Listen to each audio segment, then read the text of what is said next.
မင်္ဂလာပါကျွန်တော်မောင်တီဟာရဲ့ Audiobook Channel လေးကနေပြန်လည်ကြိုဆိုပါရစေ။ဒီနေ့မှာတော့ဆရာတင်ထွေးရေးသားခဲ့တဲ့တတိယမြန်မာနိုင်ငံတည်ထောင်သူဦးအောင်စေရဆိုတဲ့စာအုပ်ကိုအပိုင်း6စက်သိန်းပိုင်းအဖြစ်ဖတ်ပြပေးသွားမှာပဲဖြစ်ပါတယ်။အခါခွင့်သိရင်တော့ဆရာရဲ့မူရင်းစာအုပ်ကိုဝယ်ယူဖတ်ရှုပေးပါရန်တောင်းဆိုချင်ပါတယ်။ကျွန်တော်ရဲ့ Channel လေးကိုလည်း Subscribe လုပ်ပေးပါဦးလို့တောင်းဆိုပါတယ်။အားလုံးကိုကျေးဇူးတင်ပါတယ်။ပြည်မြို့တွင်ဟန်တာဝတီမင်းစစ်တပ်တို့အပေါ်ကြီးမားသောအောင်မြင်မှုရရှိပြီးသည့်နောက်အလောင်းမင်းတရားသည်ပြည်မြို့ရှိပျက်စီးနေသောစေတီပထိုးများကိုပြင်ဆင်တော်မူသည်ပြည်내တလျှောက်ရှိမြို့နယ်ကျေးရွာအကြီးအကဲတို့ကလာရောက်တစ္ဆာတော်ခံခဲ့ကြရာမင်းတရားမှာရက်20ကြာအောင်မအားမလတ်ဖြစ်တော်မူရသည်ပြည်မြို့တွင်အခြေအနေတည်ငြိမ်သောအခါအလောင်းမင်းတရားသည်အောင်စီအောင်မောင်းများတီး၍ဆက်လက်ဆောင်ဆင်းသည်လွန်စေးသို့ရောက်လျင်တာကုနေရာရှိသောတင်မြို့တည်တော်မူသည်မြန်မာတို့ရင်းနေရာတွင်အလင်းအမြန်အောင်မြင်သည်ဖြစ်၍မြန်အောင်ဟုအမည်ပေးသည်မြန်အောင်တွင်ရက်ပေါင်း30ရက်မြဆန်နေစဉ်အတွင်းဟင်္ဒရမြောင်းမြပသိမ်စသည့်မြို့ရွာများနှင့်ကျေးလက်များကကျွန်းတော်ခံဝင်ရောက်လာကြသည်တာယာဝတီအုတ်ကန်30ဘောလယ်စသည့်မြို့များနှင့်ကျေးရွာများလည်းပါဝင်ကြသည်1116ခုနှစ်နောက်တစ်ခုလပြည့်ကျော်တရက်နေ့တွင်ဖောင်တော်ဦးအရက်၌ဇေဒီတဆူတည်ခဲ့သည်ရင်းဇေဒီကိုရွှေပုံသားဇေဒီဟုသမုတ်တော်မူသည်ရင်းတို့မြန်မာတိုင်းရင်းသားတို့အပေါ်တွင်အလောင်းမင်းတရားကဩဇာအာဏာညောင်းခဲ့သည်မဟုတ်ပသိမ်မြို့နယ်အဝင်ဟိုင်းကြီးကျွန်းရှိကလားဖြူတို့ကိုလည်းအမိန့်တော်စာနှင့်အခေါ်တော်လွတ်သည်ကလားဖြူတို့လည်းမင်းတရား၏ဖုံးရှင်ကြောင့်အမိန့်တော်ကိုမပယ်ဝန်းကြဘဲလက်ဆောင်ပဏာများစွာဖြင့်ခြေတော်ဦးခိုက်ရောက်လာကြသည်ထိုအတွင်းရခိုင်နှင့်တောင်ငူတို့ကလည်းခိုးဝင်လာကြသဖြင့်အမိန့်တော်ချိတ်တစိမ့်ပေးအပ်သည်အလောင်းမင်းတရားသည်မြန်အောင်တွင်မြို့ဆောင်ထား၍တလခန့်နေပြီးတကုံတို့ဆက်လက်ဆုံဆင်းတော်မူသည်အင်အားဖြည့်ထားသည့်တပ်ပေါင်းစုံသည်လည်း၎င်းနှင့်အတူပါဝင်သည်နှစ်တစ်ကူပြီးစကစုံလဆန်း4ရက်နေ့တွင်အလောင်းမင်းတရား၏တပ်များရှေ့မှချီတက်သွားသောရှေးပြေးလေတပ်နှင့်တန်လင်းကင်းဝတွင်ရှိနေကြသောစောပြဒလပန်းတို့၏လေတပ်များတွေ့ဆုံတိုက်ပွဲဖြစ်ပွားသည်မင်းတရားရေတပ်ကရန်သူတို့၏အတားအဆီးများကိုစိုးဝင်ထိုးကာတိုက်ခိုက်ကြသည်ဟန်တာဝတီမင်း၏စစ်တီတို့က6နှစ်ဖက်ညှက်၍အမြောက်စိန်ပြောင်းတို့ဖြင့်ပစ်ခတ်ကြရာမင်းတရားရေတပ်မှရှေ့မတိုးနိုင်အောင်ဖြစ်ရသည်ထို့သောရှိနေစဉ်အလောင်းမင်းတရား၏သားတော်နှစ်ပါးတို့တပ်များရောက်လာကြသည်သားတော်များကရွှေထီးများဖြန့်ကာအပြင်းကူညီတိုက်ခိုက်ကြသည်တိုက်ပွဲမှာပြင်းထန်သည့်ထက်ပြင်းထန်လာသည်အမြောက်တံများဆူညံနေခဲ့သည့်နေရာသို့အလောင်းမင်းတရားရောက်လာခဲ့သည်အမြောက်တံများကိုကြားရလျင်အခင်းကြီးပြီးဖြစ်ကြောင်းသိလိုက်၍တိုက်ပွဲဖြစ်ရာသို့အရှိန်ဖြင့်ဆုံဆင်းစေသည်အပြင်းဆုံဆင်းလာသောအလောင်းမင်းတရား၏လှေတက်ကိုရန်သူတို့တွေ့သွားကြသည်ရင်းတို့မြင်လျင်ရန်သူတို့ကြောက်ရွံ့ကုန်ကြသည်သူတို့ကမင်းတရားကိုရင်မဆိုင်ဝင်ကြထို့ကြောင့်ဆုတ်ခွာထွက်ပြေးသွားကြတော့သည်ရင်းတိုက်ပွဲတွင်အမြောက်ကြီး9လက်အမြောက်ငယ်လက်300ကျော်ပါဝင်လက်နက်ပစ္စည်းများပြအားကိုဖမ်းဆီးရမိသည်စုပ်ပြေးသူတို့သည်ပန်းလိုင်ဝါရှိ၎င်းတို့၏တပ်များနှင့်တွားရောက်ပူးပေါင်းကာခြိတက်လာမည့်တပ်များကိုဟန်တာခုခံကြရန်စီစဉ်ကြပြန်သည်အလောင်းမင်းတရားသည်မူလအစီအစဉ်တိုင်းဆက်လက်ဆုံဆင်းတော်မူမြဲဆုံဆင်းတော်မူသည်ပန်းလိုင်ဝတွင်ရှေ့ချီရေတပ်နှင့်ဟန်တာဝတီစစ်တီတို့၏ရေတပ်များတွေ့ဆုံပြီးတိုက်ပွဲဖြစ်ပွားကြပြန်သည်ရွှေဘိုတပ်များအယောယောအထွေထွေတိုက်ခိုက်နေကြစဉ်သားတော်နှစ်ပါးကရွှေထီးများဖြန့်၍အပြင်းချီတက်လာသည်ကိုရန်သူတို့လှမ်း၍မြင်ကြသောအခါဆက်လက်ခုခံနိုင်ရန်မဝင်ကြတော့ဘဲဆုတ်ခွာထွက်ပြေးသွားကြသည်တကုံမြို့မှာအကာအကွယ်မဲ့ခဲ့တော့သည်ထို့ကြောင့်အလောင်းမင်းတရားကဘိုးပါအပေါင်းခြံရံ၍တကုံမြို့သို့ရောက်လာပြီးမြို့ကိုအောင်မြင်စွာသိမ်းတော်မူသည်တကုံမြို့ဟောင်းအနက်တာ200ကျော်กว่าတွင်မင်္ဂလာတက်တည်၍စံတော်မူသည်သို့သောရန်သူတို့နှင့်နှိစက်နေသောကြောင့်မနေဝန်းတော့ဘဲတန်လင်းကိုစွန့်ခွာသွားသည်အလောင်းမင်းတရားသည်တကုံမြို့ဟောင်းတွင်ရာတော်ဖြစ်လျက်ရှိသည်ကိုခုတ်ထွင်ရှင်းစေ၍မြေများတူဖို့ပြီး1118ခုနှစ်ကစုံလပြည့်ကျော်ခုနှစ်ရက်ကြာတာပတေးနေ့တွင်မြို့တစ်ကိုမြို့အင်္ဂါများပြည့်စုံစွာဖြင့်9ရက်အတွင်းအပြီးတည်တော်မူစေသည်မြို့တစ်တည်ပြီးသောအခါရန်သူများကိုကုံစင်အောင်လှုပ်ကြံတော်မူနိုင်သည့်နေရာဖြစ်သောကြောင့်ရန်ကုန်ဟုသမုတ်တော်မူသည်အောင်ပွဲအစဉ်စဉ်ရယူ၍နောက်ဆုံးတွင်ရန်ကုန်ကိုမြို့တစ်တည်နိုင်ခဲ့သည့်အလောင်းမင်းတရားအားနိုင်ငံသားတို့ကလည်းလာရောက်သစ္စာတော်ခံယူကြသည်ထိုစဉ်ကတန်လင်း၌ကျန်ရသောအရှိအိန္ဒိယကုမ္ပဏီကအထူးလက်ဆောင်ပဏာများဖြင့်အလောင်းမင်းတရားကိုလာရောက်ခတ်စားပြီးတစ္ဆာတော်ခံကြသည်အရေးနှိမ်သွားခဲ့သည့်ဟန်တာဝတီမင်းသည်အလောင်းမင်းတရား၏အန္တရာယ်ကိုအစဉ်ပင်စိုးရိမ်သည်အလောင်းမင်းတရားသည်ရန်ကုန်ကိုအောင်မြင်၍မြို့တစ်တီတပ်များအခိုင်အမာတိဆောက်ပြီးလျှင်ပကူးသို့လာရောက်တိုက်ခိုက်မည်ဖြစ်ကြောင်းယုံကြည်လက်ခံထားသည်ထို့ကြောင့်အလောင်းမင်းတရားလာရောက်မတိုက်မီပင်လက်ဦးမှုရရှိအောင်တိုက်ခိုက်ရန်စီစဉ်သည်ဒေါ်ဆွေရဲ့ဆက်ကိုလှေတရာဖြင့်ပသိမ်ကျောင်းမှလှည့်ပြီးမင်းတရားတပ်များသို့ရိတ်ခါတင်သွင်းသည့်များကိုတန်လင်မှနေ၍နှောက်ယှက်ဟန့်တားရန်အမိန့်ပေးခဲ့သည်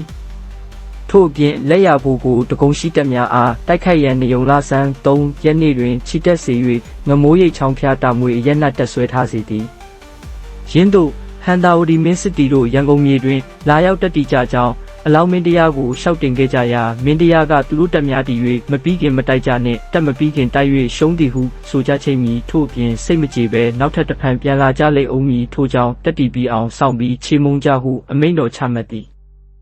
်ထို့နောက်9ရက်ကြာသောအခါဟန်တာဝတီမင်းတပ်တို့တက်တီပြီးဖြစ်ကြောင်းရွှေတကုံဖျားမြောက်ဖက်တော်ထဲမှတနက်300ဖြင့်ချောင်းဝင်းနေကြကြောင်းလာရောက်လျှောက်တင်ကြပြန်သည်ထို့ကြောင့်မင်းတရားကအမိန့်တော်ကိုခိုင်ခိုင်မြဲမြဲချမှတ်သည်တားတော်ဒီပဲရင်ကလက်ဝဲကချီတက်စေတားတော်မြေတူးကလက်ရာကချီတက်စေငါဤတက်ကအလဲချောင်းဝမ်းလိုင်ကချီတက်မည်ရင်းတို့ထွက်မပြေးနိုင်အောင်တောင်ဘက်အနောက်ဘက်မြောက်ဘက်တို့တွင်ရဲမှတ်များရှိနေကြ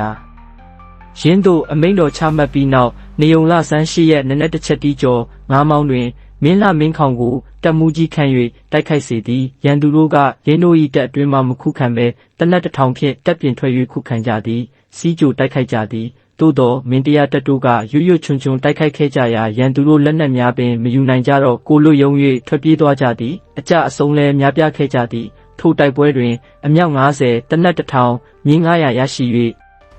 တုံပန်း1000ကိုလည်းမိသည်ရန်သူ2000ခန့်သေဆုံးသည်ဟန်တာဝတီမင်းသည်အခြေအနေကိုတွက်ဆနိုင်ခဲ့သည်ယခုကဲ့သို့အထိနာစွာဆုံးရှုံးရခြင်းမှာမင်းတရားတက်အားတွားရောက်တိုက်၍ဖြစ်သည်ထို့ကြောင့်နောင်တွင်တွားရောက်မတိုက်ခိုက်တော့လာရောက်တိုက်ခိုက်လင်သာစီကြိုခုခံတိုက်ခိုက်မည်ဟုအစီအစဉ်များဆောင်ရွက်သည်လိုအပ်သောတပ်များကိုလည်းနေရာအသီးသီးတွင်ချထားဆွဲနေစေသည်ရင်းကဲ့သို့ဘောင်းနှင့်မလစ်တွင်ဟန်တာဝတီမင်းစစ်တပ်တို့ကတက်ကြီး9တက်ဖြင့်တက်ဆွဲနေကြောင်းအလောင်းမင်းတရားသိရှိသောအခါအင်းဤတက်3တက်ကိုဆေလွတ်၍တိုက်ခိုက်နှိမ်နင်းစေသည်လူပေါင်း9000ပါဝင်သည့်တက်3တက်တွင်မင်းလာရာစာအားဗိုလ်ချုပ်အဖြစ်တာဝန်ပေးသည့်မင်းတရားတပ်များကရန်သူတို့ကိုတပြိုင်တည်းဝင်ရောက်တိုက်ခိုက်ကြသည်သို့သောရန်သူတို့တွင်လက်နက်အင်အားတာလွန်ကောင်းမွန်သည်ထို့ကြောင့်တပ်များအနီးသို့မကပ်နိုင်ပဲပြန်လည်ဆုတ်ခွာရသည်ရင်းတို့အဆုတ်တွင်ရန်သူတပ်များကအလုံးရင်းဖြင့်လိုက်လံတိုက်ခိုက်ခဲ့ရာမြန်မာတပ်များမှများစွာပင်အထိနာရသည်အလောင်းမင်းတရားကမင်းမင်းခေါင်ကိုဥဆောင်စေ၍ဒုတိယအကြိမ်ပြန်လည်တိုက်ခိုက်စေသည်ဒုတိယအကြိမ်စိတ်မကြေပွဲပြန်လည်တိုက်ခိုက်ရာတွင်ဟန်တာဝတီမင်းစစ်တပ်များအရေးနှိမ့်လေတော့သည်တပ်9တပ်စလုံးပြည့်၍ဆုတ်ခွာထွက်ပြေးသွားကြသည်ရင်းစစ်ပွဲနှင့်ပတ်သက်၍ရန်သူတို့အားမြန်မာပိုင်ဟန်ကြီးကျွန်းရှိကလားဖြူတို့ကလက်နက်ခဲယမ်းများကူညီထောက်ပံ့ကြကြောင်းမင်းတရားကြားသိတော်မူခဲ့သည်လွန်စွာပင်မကြေမနက်ဖြစ်သည်ထို့ကြောင့်သာသနာတော်နှင့်ဆန့်ကျင်ဘက်သူကျေးဇူးကိုမတိတက်မျိုးချဖြစ်သောမိစ္ဆာဒိဋ္ဌိတို့ကိုငါနိုင်ငံတော်ဟန်ကြီးကျွန်းတွင်နေသင့်သည်မဟုတ်ယခုပင်ချီ၍တင်းတို့မျိုးဟုသမျှအားဖမ်းဆီး၍ဆက်သစေရမည်ဟုမိန့်ကြားကမင်းရဲကောင်းပုံနှင့်ကလံပွားမြင်းစည်းတင်ခဏရာတို့ကိုလှေတော်2စင်းလူ100ကျော်ပေး၍ချီတက်စေတော်မူသည်ရန်ကုန်ကိုအောင်မြင်စွာသိမ်းပိုက်ခဲ့သည့်အလောင်းမင်းတရားသည်ရန်ကုန်ဝန်းကျင်တွင်ရှိသောရန်သူများကိုဆက်လက်တုတ်တင်ရှင်းလင်းခဲ့ရာအောင်မြင်တော်မူခဲ့သည်နောက်ဆုံးတွင်ရန်ကုန်တစ်ဖက်ကမ်းတလားမျိုးရှိရန်သူတို့အားနှိမ်နင်းပြီးနောက်ရန်ကုန်မြို့ဆောင်အဖြစ်မင်းမင်းခေါင်အားတာဝန်ပေးသည်သူနှင့်အတူတိုက်လေ900မြင်း1000တနက်3000စစ်တီ3000ကိုပေးအပ်သည်ရင်းတို့လုံခြုံရေးအတွက်စီမံဆောင်ရွက်ပြီးသောအခါမင်းတရားကသာသနာအတွက်ဆောင်ရွက်တော်မူပြန်သည်ရွှေတကုံစေတီတော်ကြီး၌ဇရက်3ဆောင်ကိုဆောက်လုပ်လူဒန်းခဲ့သည်ထို့နောက်ဆွေတော်မျိုးတော်မှုမှတ်ဗိုလ်မှူးတို့ခြံရံ၍ဂုံတော်9ပါး1000ပြည့်အောင်ရွတ်ဆိုကာစီမီများပူဇော်ကြောကြသည့်မိတို့ပင်ဖြစ်စေရန်ကုန်နှင့်လက်တကမ်းတန်လင်းနှင့်ပဲကူးတွင်ရန်သူတို့ရှိနေစေအခြေအနေကိုမင်းတရားကလက်မခံခဲ့သို့သောအခြေအနေအရတိုက်ခိုက်သိမ်းပိုက်ခြင်းကမပြုခဲ့သေးမိုးလေဆဲသောအချိန်၌တန်လင်းမှစ၍ပဲကူးရောက်အောင်ချီတက်တိုက်ခိုက်သိမ်းပိုက်မည်ဟုမိန့်တော်မူပြီး1118ခုနှစ်ဝါဆိုလပြည်ကျော်3ရက်နေ့တွင်အညာသို့ပြန်လည်ဆန်တက်တော်မူသည်မင်းတရားမျိုးတော်သို့ပြန်လည်ဆန်တက်သွားပြီဖြစ်ကြောင်းသိကြသောအခါပဲကူးသားတို့ကတစခန်းထားခဲ့ကြပြန်သည်ရန်ကုန်မြို့ကိုတိုက်ခိုက်သိမ်းယူရန်သူတို့ကစီစဉ်ခဲ့ကြသည်လှေကြီး900ကျော်တမန်90တင်မော9စင်းနှင့်ဒလပန်းကိုရေချောင်းမှ၎င်းမတရာဘူပေကျော်အားစစ်တီ1000ခွဲဖြင့်ကြီးချောင်းမှ၎င်းဟန်တာဝတီဘရင်ကချီတက်စေ၍ရန်ကုန်ကိုဝိုင်းရန်ကြသည်ဒီရေတက်သည်နှင့်ရန်သူတို့၏တင်မော9စင်းကအမြောက်များဖြင့်မနာရန်ပစ်ခတ်ကြသည်ကြီးတက်မှလည်းအမြောက်များကိုနေရာကောင်းယူ၍ရန်ကုန်မြို့ရင်းသို့ပစ်ခတ်ကြပြန်သည်ရင်းတို့ကြီးတက်ရေတက်နှစ်ဖက်ညှက်၍တိုက်ခိုက်ခြင်းကြောင့်အလူးလဲပင်ခံခဲ့ကြရသည်သို့သောသူတို့ကအညံ့မခံခဲ့ကြမြို့ကိုဝိုင်းခဲ့ကြသည်မှာ9ရက်ကြာသွားသည် သို့တော်မြို့တွင်းကအပြင်သို့ထွက်၍မတိုက်အပြင်ကလည်းမြို့တွင်းသို့ဝင်ရောက်တိုက်ခိုက်ခြင်းမပြုခဲ့ကြသေးရှစ်ရက်မြောက်သောနေ့တွင်မူရန်သူတို့ကရေကြောင်းမှနေ၍တိုက်ခိုက်လာကြသည်ဤသည်ကိုမင်းလှမင်းခေါင်ကမြို့တောင်တကားမှထွက်ပြီးရန်သူများကိုစီးကြို၍တိုက်ခိုက်ပြီးရေတက်ကဲ့သို့ပင်ကြီးတက်ကလည်းချီတက်လာသည်မင်းတရားတက်ကထိုးစစ်ဆင်လာသည့်ရန်သူများကိုမကြောက်စတမ်းနောက်မဆုတ်တမ်းတွန်းလှန်တိုက်ခိုက်ခဲ့ကြသည်ရန်သူတို့၏တပ်များမှာတက်ပြီးတက်ပြက်ခဲ့သည်ကြီးတက်ကဲ့သို့ပင်ရေတက်လည်းပြက်ခဲ့သည်တင်မောခုနှစ်စင်းမှာကြောက်ကျိုးများကိုဖျက်ပြီးထွက်ပြေးတော်သည်မင်းလှမင်းခေါင်သည်ရန်သူတို့၏နောက်သို့လိုက်၍မတိုက်ဘဲရန်ကုန်တွင်တက်ဆွဲနေမြဲနေခဲ့သည်နေပြည်တော်သို့ပြန်ရောက်သွားသည့်အလောင်းမင်းတရားကရန်ကုန်ကိုစိတ်မချတော်မူသဖြင့်တနတ်ဝင်မဟာတေနာပတိအားရိတ်ခါအများပြဖြင့်ရန်ကုန်သို့ပြန်လဲဆုံဆင်းစေသည်မင်းလှမင်းခေါင်နှင့်တနတ်ဝင်တို့သည်ရန်ကုန်မြို့တော်ကာကွယ်ရေးကိစ္စများကိုစနစ်တကျဆောင်ရွက်ကြသည်ဟန်တာဝတီမင်းစစ်တီတို့စိတ်တွင်မင်းလှမင်းခေါင်နှင့်တနတ်ဝင်မင်းကိုဖမ်းဆီးမိလျင်မင်းတရား၏လက်ယုံနှစ်ဖက်ပြက်မည်ရန်ကုန်ကြမည်ရန်ကုန်သာမကမြန်မာနိုင်ငံတစ်နိုင်ငံလုံးပင်ကြမည်ဟုနားလည်ကြသည်ထို့ကြောင့်ရန်ကုန်သို့တနတ်ဝင်ပြန်လည်ရောက်နေပြီဖြစ်ကြောင်းကြားသိကြသောအခါရန်ကုန်ကိုတိုက်ခိုက်သိမ်းပိုက်ရန်စီစဉ်ဆောင်ရွက်ကြပြန်သည်ဟန်တာဝတီဘုရင်ကဘိုးဘဲကျော်နှင့်လေယာဘိုးတို့အားစစ်ကြောင်းတစ်ကြောင်းရေတပ်မှတင်မောကြီး9စင်းတိုက်လေကြီး350ဖြင့်စစ်ကြောင်းတစ်ကြောင်းဒေါ်ဆွေရဆက်ဒလပန်းစောပြားတို့အားတက်ခွဲများအတီးတီးပေးအပ်ကာရန်ကုန်ကိုအရာတိုက်ခိုက်သိမ်းပိုက်ခိုင်းခဲ့သည်ရန်သူတို့ကရန်ကုန်ကိုဝိုင်းရန်ထားခဲ့ကြသည်တင်မော9စင်းကရန်ကုန်မြစ်လယ်တွင်ကြောက်ချရထားကြသည်ဝိုင်းရန်ပြီး9ရက်ကြာတွင်ရန်သူတို့ကထိုးစစ်ဆင်ခဲ့ကြသည်ရေတပ်ကအလုံးအင်းဖြင့်ချီတက်လာကြသည်မင်းတရားတပ်ကရွရွချွန်ချွန်တိုက်ခိုက်သည်ရန်သူ၏လေတပ်ကိုကြပင်မတိုက်လိုက်ရာအလုံးပြက်လေတော့သည်ရန်သူတို့၏လေတပ်ပြက်လျင်မင်းကျော်စီသူကမြင်သောအခါအောင်စီတီး၍ကုန်းကြောင်းမှချီတက်တိုက်ခိုက်ခဲ့ရာလေတက်ပြက်ကလေးကစိတ်တက်ကြနေသည့်ရန်သူများမှာကစင်ကလျားဖြင့်စုတ်ခွာထွက်ပြေးသွားကြသည်ဘိုးဘဲကျော်နှင့်လက်ရဘိုးတို့မှကိုလွတ်ယုံပြေးနိုင်၍အသက်ချမ်းသာရာရသွားကြသည်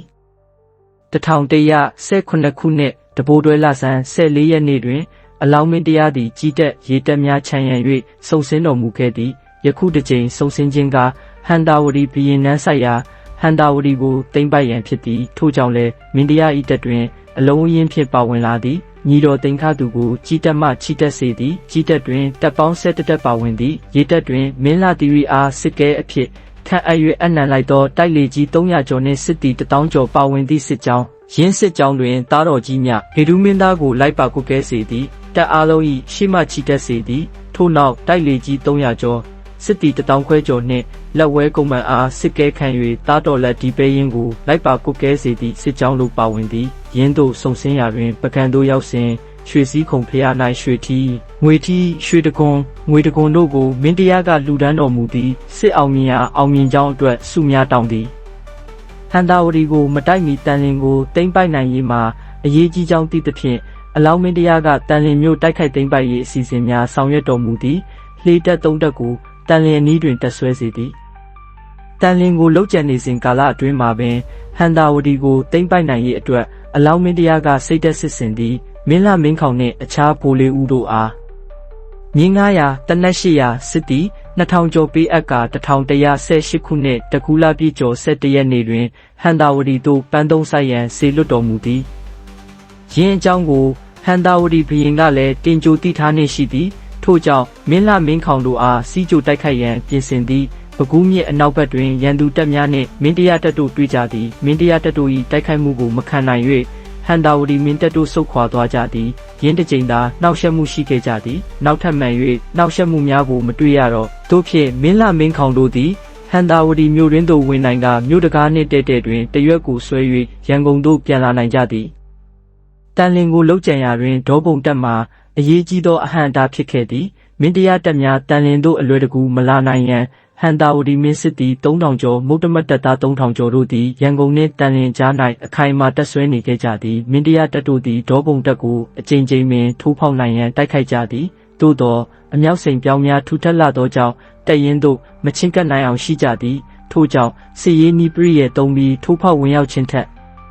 ဝိုင်းရန်ပိတ်ဆို့ထားခြင်းကိုပြောင်းလဲကျင့်သုံးကြသည်ဒေါပုံတပ်အတွင်းသို့အဝင်ထွက်မရှိနိုင်အောင်ပိတ်ဆို့ဝိုင်းရန်ထားခဲ့ကြသည်သို့သောရက်ကြရှည်စွာဝိုင်းရန်မထားခဲ့ကြအကယ်၍ပဲခူးမရန်သူတပ်များချီတက်လာပြီးဒေါပုံတပ်နှင့်ညှက်တိုက်လျင်မင်းတရားတပ်များအထိနမီထို့ကြောင့်ဒေါပုံတပ်အတွင်းသို့ဝင်ရောက်နိုင်ရန်နည်းလမ်းများရှာကြံကြသည် ဒေါပုံတက်အတွင်းသို့ဝင်နိုင်ရန်ဥမင်များတူးကြသည်ရင်းဥမင်များမှတဆင့်ဒေါပုံတက်အတွင်းသို့ဝင်ကြပြီးအတိုက်ခိုက်ခံရသဖြင့်ကိုလွတ်ယုံပြေးကြသည်ယုံပြေးစရာထွက်ပေါက်မှလည်းတပ်များဝိုင်းရန်ထားသောကြောင့်အရှိမျက်နှာတစ်ပေါက်ထဲသာရှိခဲ့သည်ထိုအရှိမျက်နှာတစ်ပေါက်ကိုလည်းတမင်ပင်ဖွင့်ပေးထားခြင်းဖြစ်သည်ရန်သူတို့သည်မင်းတရားတပ်ဖွင့်ထားသောအရှိမျက်နှာလမ်းကြောင်းမှထွက်ပြေးကြရာမင်းတရားတပ်တို့ကအလွယ်တကူပင်လိုက်လံထိုးခုတ်နိုင်ကြသည်အလောင်းမင်းတရားအတွက်တန်လင်းမြို့အားအလုံးအရင်းဖြင့်ဝင်ရောက်တိုက်ခိုက်ရန်သာကြံရှိတော်သည်တန်လင်းမြို့အနောက်စစ်မျက်နှာမြောက်စစ်မျက်နှာများ၌ဟန်တာဝတီဘရင်ညီပညာတလသည်စစ်တမောကြီး9စင်းနှင့်တိုက်လေကြီးများတွင်အမြောက်များစိန်ပြောင်းများတင်၍ခံစစ်အတွက်တက်ဆွဲထားသည်မင်းတရား၏တိုက်လေတရားကျော်တို့သည်တန်လင်းဘက်သို့ကူးခဲ့ကြပြီးနောက်ရန်သူရေတပ်ပတ်လက်ရှိရေခလုတ်တိုင်လိုတိုင်ရှည်များကိုနှုတ်လျက်တင်မောကြောက်ကျိုးများမှအတင်းတွေတက်ခဲ့ကြသည်တင်မောပေါ်၌ရှိနေကြသည့်ပြင်သစ်လူမျိုးအင်္ဂလိပ်လူမျိုးများအပါအဝင်ရန်သူတို့ကမင်းတရား၏စစ်လေများအားအမြောက်များဖြင့်ပစ်ခတ်ကြရာရဲမတ်တို့ကြဆုံးခဲ့ကြရသည်ထို့ကြောင့်မင်းတရားစစ်တီတို့တင်မောကြီးများအနာမကတ်နိုင်ပဲဆုတ်ခွာကြသည်ကြီးတက်မှလည်းအကြိမ်ကြိမ်တိုက်ခိုက်ခဲ့တော်လဲရန်သူတို့၏ခံစစ်မှာလုံလသဖြင့်မထိုးဖောက်နိုင်ပဲရှိသည်ထိုအတွင်းရန်ကုန်မြို့၌မင်းတရားရေတပ်ကတင်မောကြီးတစ်စင်းကိုရေတိုးချနိုင်ခဲ့သည်ရင်းတင်မောကြီးအမည်မှာရေနန်းစကြာမဟာတင်မောကြီးဖြစ်သည်ထိုတင်မောကိုမင်းလာမင်းခေါင်အားတန်လင်းဤတင်မောများမှအမြောက်ကြီးများဖြင့်ပစ်ခတ်ရာမင်းတရားလေများနှင့်လှေတပ်ကိုပြတ်အောင်တိုက်ခဲ့ရမည်ငါကိုယ်တော်တိုင်တန်လျက်ဆုံးမကြည့်တော်မူမည်ဟုမိန့်တော်မူသည်ရေနန်းစကြာမဟာတင်မောကြီးသည်1118ခုဝါဆိုလပြည့်ကျော်2ရက်တွင်ချီထွက်ခဲ့ရာတင်မောခု2စင်းနှင့်လေတမန်များအားပင်လယ်ဝသို့ထွက်ပြေးကြမည်ပြုကိုက်တွေ့ရှိသဖြင့်တိုက်ပွဲဖြစ်သည်ရန်သူစစ်တင်မောများမှအမြောက်ကြီးများဖြင့်ပစ်ခတ်ရာမင်းတရားလေများနှင့်တင်မောတော်ကြီးများမချင်းမကပ်နိုင်ဖြစ်ရသည်ရင်းချီနေတွင်မင်းလာမင်းခေါင်သည်တင်မောပေါ်မှဆင်း၍လေပေါ်သို့ကူးပြီးကြည်စံများတဖွဲဖွဲကျနေသည့်ကြားမှတင်မောများစီသို့လေဖြင့်ကူးသွားသည်တင်မောများအနီးသို့ချင်းကပ်မိလျင်မင်းလာမင်းခေါင်ဦးဆောင်သည့်သူရဲကောင်းတို့သည်ကြောက်ကြိုးများကိုဆွဲ၍တင်မောပေါ်တက်ကြသည်ရန်သူတို့ကတင်မောပေါ်မှနှီးမျိုးစုံဖြင့်စီးကြိုတိုက်ခိုက်ကြသည်ကိုအရေးမထားကြပေထိုစဉ်တင်မောတော်ကြီးမှာရန်သူတင်မောများနှင့်ရှင်၍ရပ်မိသည်မင်းတရားစစ်တီတို့သည်တင်မောချင်းကပ်မိသည်နှင့်ခုန်ကူးကြပြီးရန်သူတို့အားတဟုန်ထိုးတိုက်ခိုက်ကြသည်ရန်သူတို့မှမခုခံနိုင်ကြတော့သဖြင့်ရေထဲသို့ခုန်ဆင်းထွက်ပြေးသွားကြသည်ရန်သူတို့၏တင်မော9စင်းစလုံးကိုရရှိလိုက်သည်ထို့ပြင်အမြောက်ကြီး80ကျော်အမြောက်ငယ်100ကျော်စိန်ပြောင်း100ကျော်တနက်1000ကျော်နှင့်ရွှေငွေများကိုလည်းရရှိလိုက်သည်အောင်ပွဲသတင်းကိုကြားရသောအခါအလောင်းမင်းတရားကရန်သူရေတက်ပြက်လေပြီးကြီးတက်နှင့်ရေတက်ဝိုင်း၍တန်လင်းကိုညှက်ပြီးတိုက်ကြဟုအမိန့်တော်ရှိပြန်သည်တနက်ဝင်လဲရက်မဆိုင်ပဲနောက်တနေ့တွင်ပင်တန်လင်းကိုတိုက်ခိုက်သည်သို့တော်ဗညာဒလသည်တန်လင်းမြို့ပတ်လည်ရှိကျုံးကိုအကြအနပြင်ဆင်ထားသဖြင့်ရဲမတ်တို့ကျုံးကိုမကူးနိုင်ခဲ့ကြမြို့ရင်းသို့ချင်းကပ်ရန်ကြိုးစားတော်လဲမအောင်မြင်ခဲ့ကြတန်လင်းကျုံးကူးရန်အခြေအနေကိုတနက်ဝင်သည်မြင်းနှင့်လိုက်၍ကြည့်ရှုရာဝတ်သားတကားနာသို့ရောက်လျင်စိန်ပြောင်းမှန်၍တန်ရာရသည်ရင်းတန်ရာဖြင့်ပင်တနက်ဝင်ကြဆုံးရသည်တနက်ဝင်ဆုံးရှုံးရတော့လဲတန်လင်းမျိုးတိုက်ခိုက်ရေးကိုမူအလောင်းမင်းတရားကအာမလျှော့တန်လင်းမျိုးရရန်မိတို့စီမံရမည်ကိုအကြံထုတ်လျက်ရှိနေခဲ့သည်အလောင်းမင်းတရား၏အစီအစဉ်တိုင်းမကြမီရဲ့အတွင်ထူးချွန်သောအတွင်ပြင်ရှိသည့်မင်းတရား၏စစ်သားအချို့သည်ရန်ကုန်တဲနန်းတော်ရောင်းတော်ဦးတွင်စားကောင်းတောက်ဖွယ်များကိုစားတောက်၍ပျော်ရွှင်စွာနေထိုင်လျက်ရှိသည်ကိုတွေ့ကြရသည်တစ်လွင်သောအဝတ်စားများဖြင့်ရှိနေသောထိုလူတစု၏အရေးအတွက်မာမများလား63ဦးသာရှိသည်လဲခေါင်းတို့မှာတန်လင်းကိုတိမ့်ပေးရန်အထူးရွေးချယ်ထားသောတတိခဲများဖြစ်ကြသည်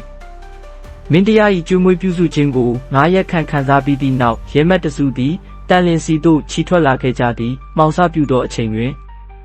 ်တန်လင်းဘက်ကန်းသို့ရောက်ကြသည်ခဏဆိုင်ကြဦးတိတ်မမောင်သေးဘူးမောင်မဲတဲ့အချိန်မှာတတိခဲကိုကြိတ်3ယောက်ကမြို့ရိုးပေါ်တက်ပြီးမြို့တကားကိုအတင်းဖွင့်ပေးလိမ့်မယ်အဲ့ဒီအချိန်ကိုငါတို့ကုန်းတက်ရေးတက်တွေကအတင်းပြင်ထားကြဟုဘိုးအသီးသီးတို့ကလည်းခေါင်းလိုကြီးတက်များသို့တီတိုအမိန်ပေးလျက်ရှိကြသည်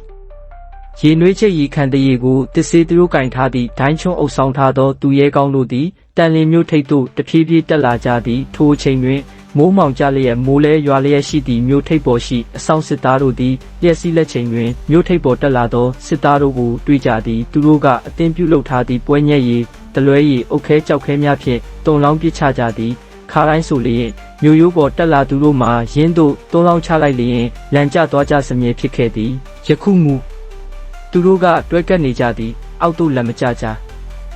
သူရဲကောင်းတို့သည်တဖြည်းဖြည်းနှင့်မြို့ထိပ်သို့ရောက်လာကြသည်ရန်သူတို့နှင့်ရှင်ပြိုင်ထိုးခုတ်ကြသည်အချို့ကမြို့ရင်းသို့ခုန်ဆင်းက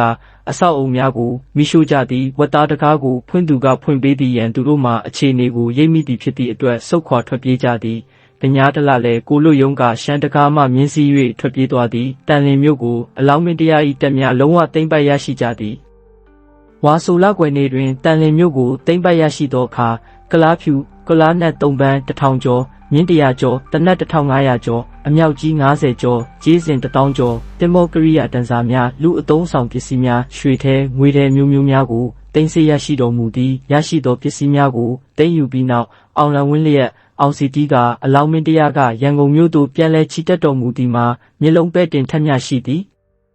ဟန္တာဝတီမင်း၏ဗိုလ်မှူးတဦးဖြစ်ခဲ့သောဒေါ်ဆွေရဆက်သည်အလောင်းမင်းတရားဘုံကံကိုကြောက်ရွံ့လာသဖြင့်မင်းတရားထံသို့ဝင်ရောက်၍အညံ့ခံသည်မင်းတရားကလည်းသူ့ကိုကောင်းစွာချီးမြှောက်တော်မူသည်ယင်းဤသားမယားကြေးကျွန်တို့ကိုစီစစ်ပေးသနာတော်မူ၍ဒေါ်ဆွေတော်ဆက်အမည်ကိုလည်းပညာတလဟုဖွဲ့ပြောင်းကာသားတော်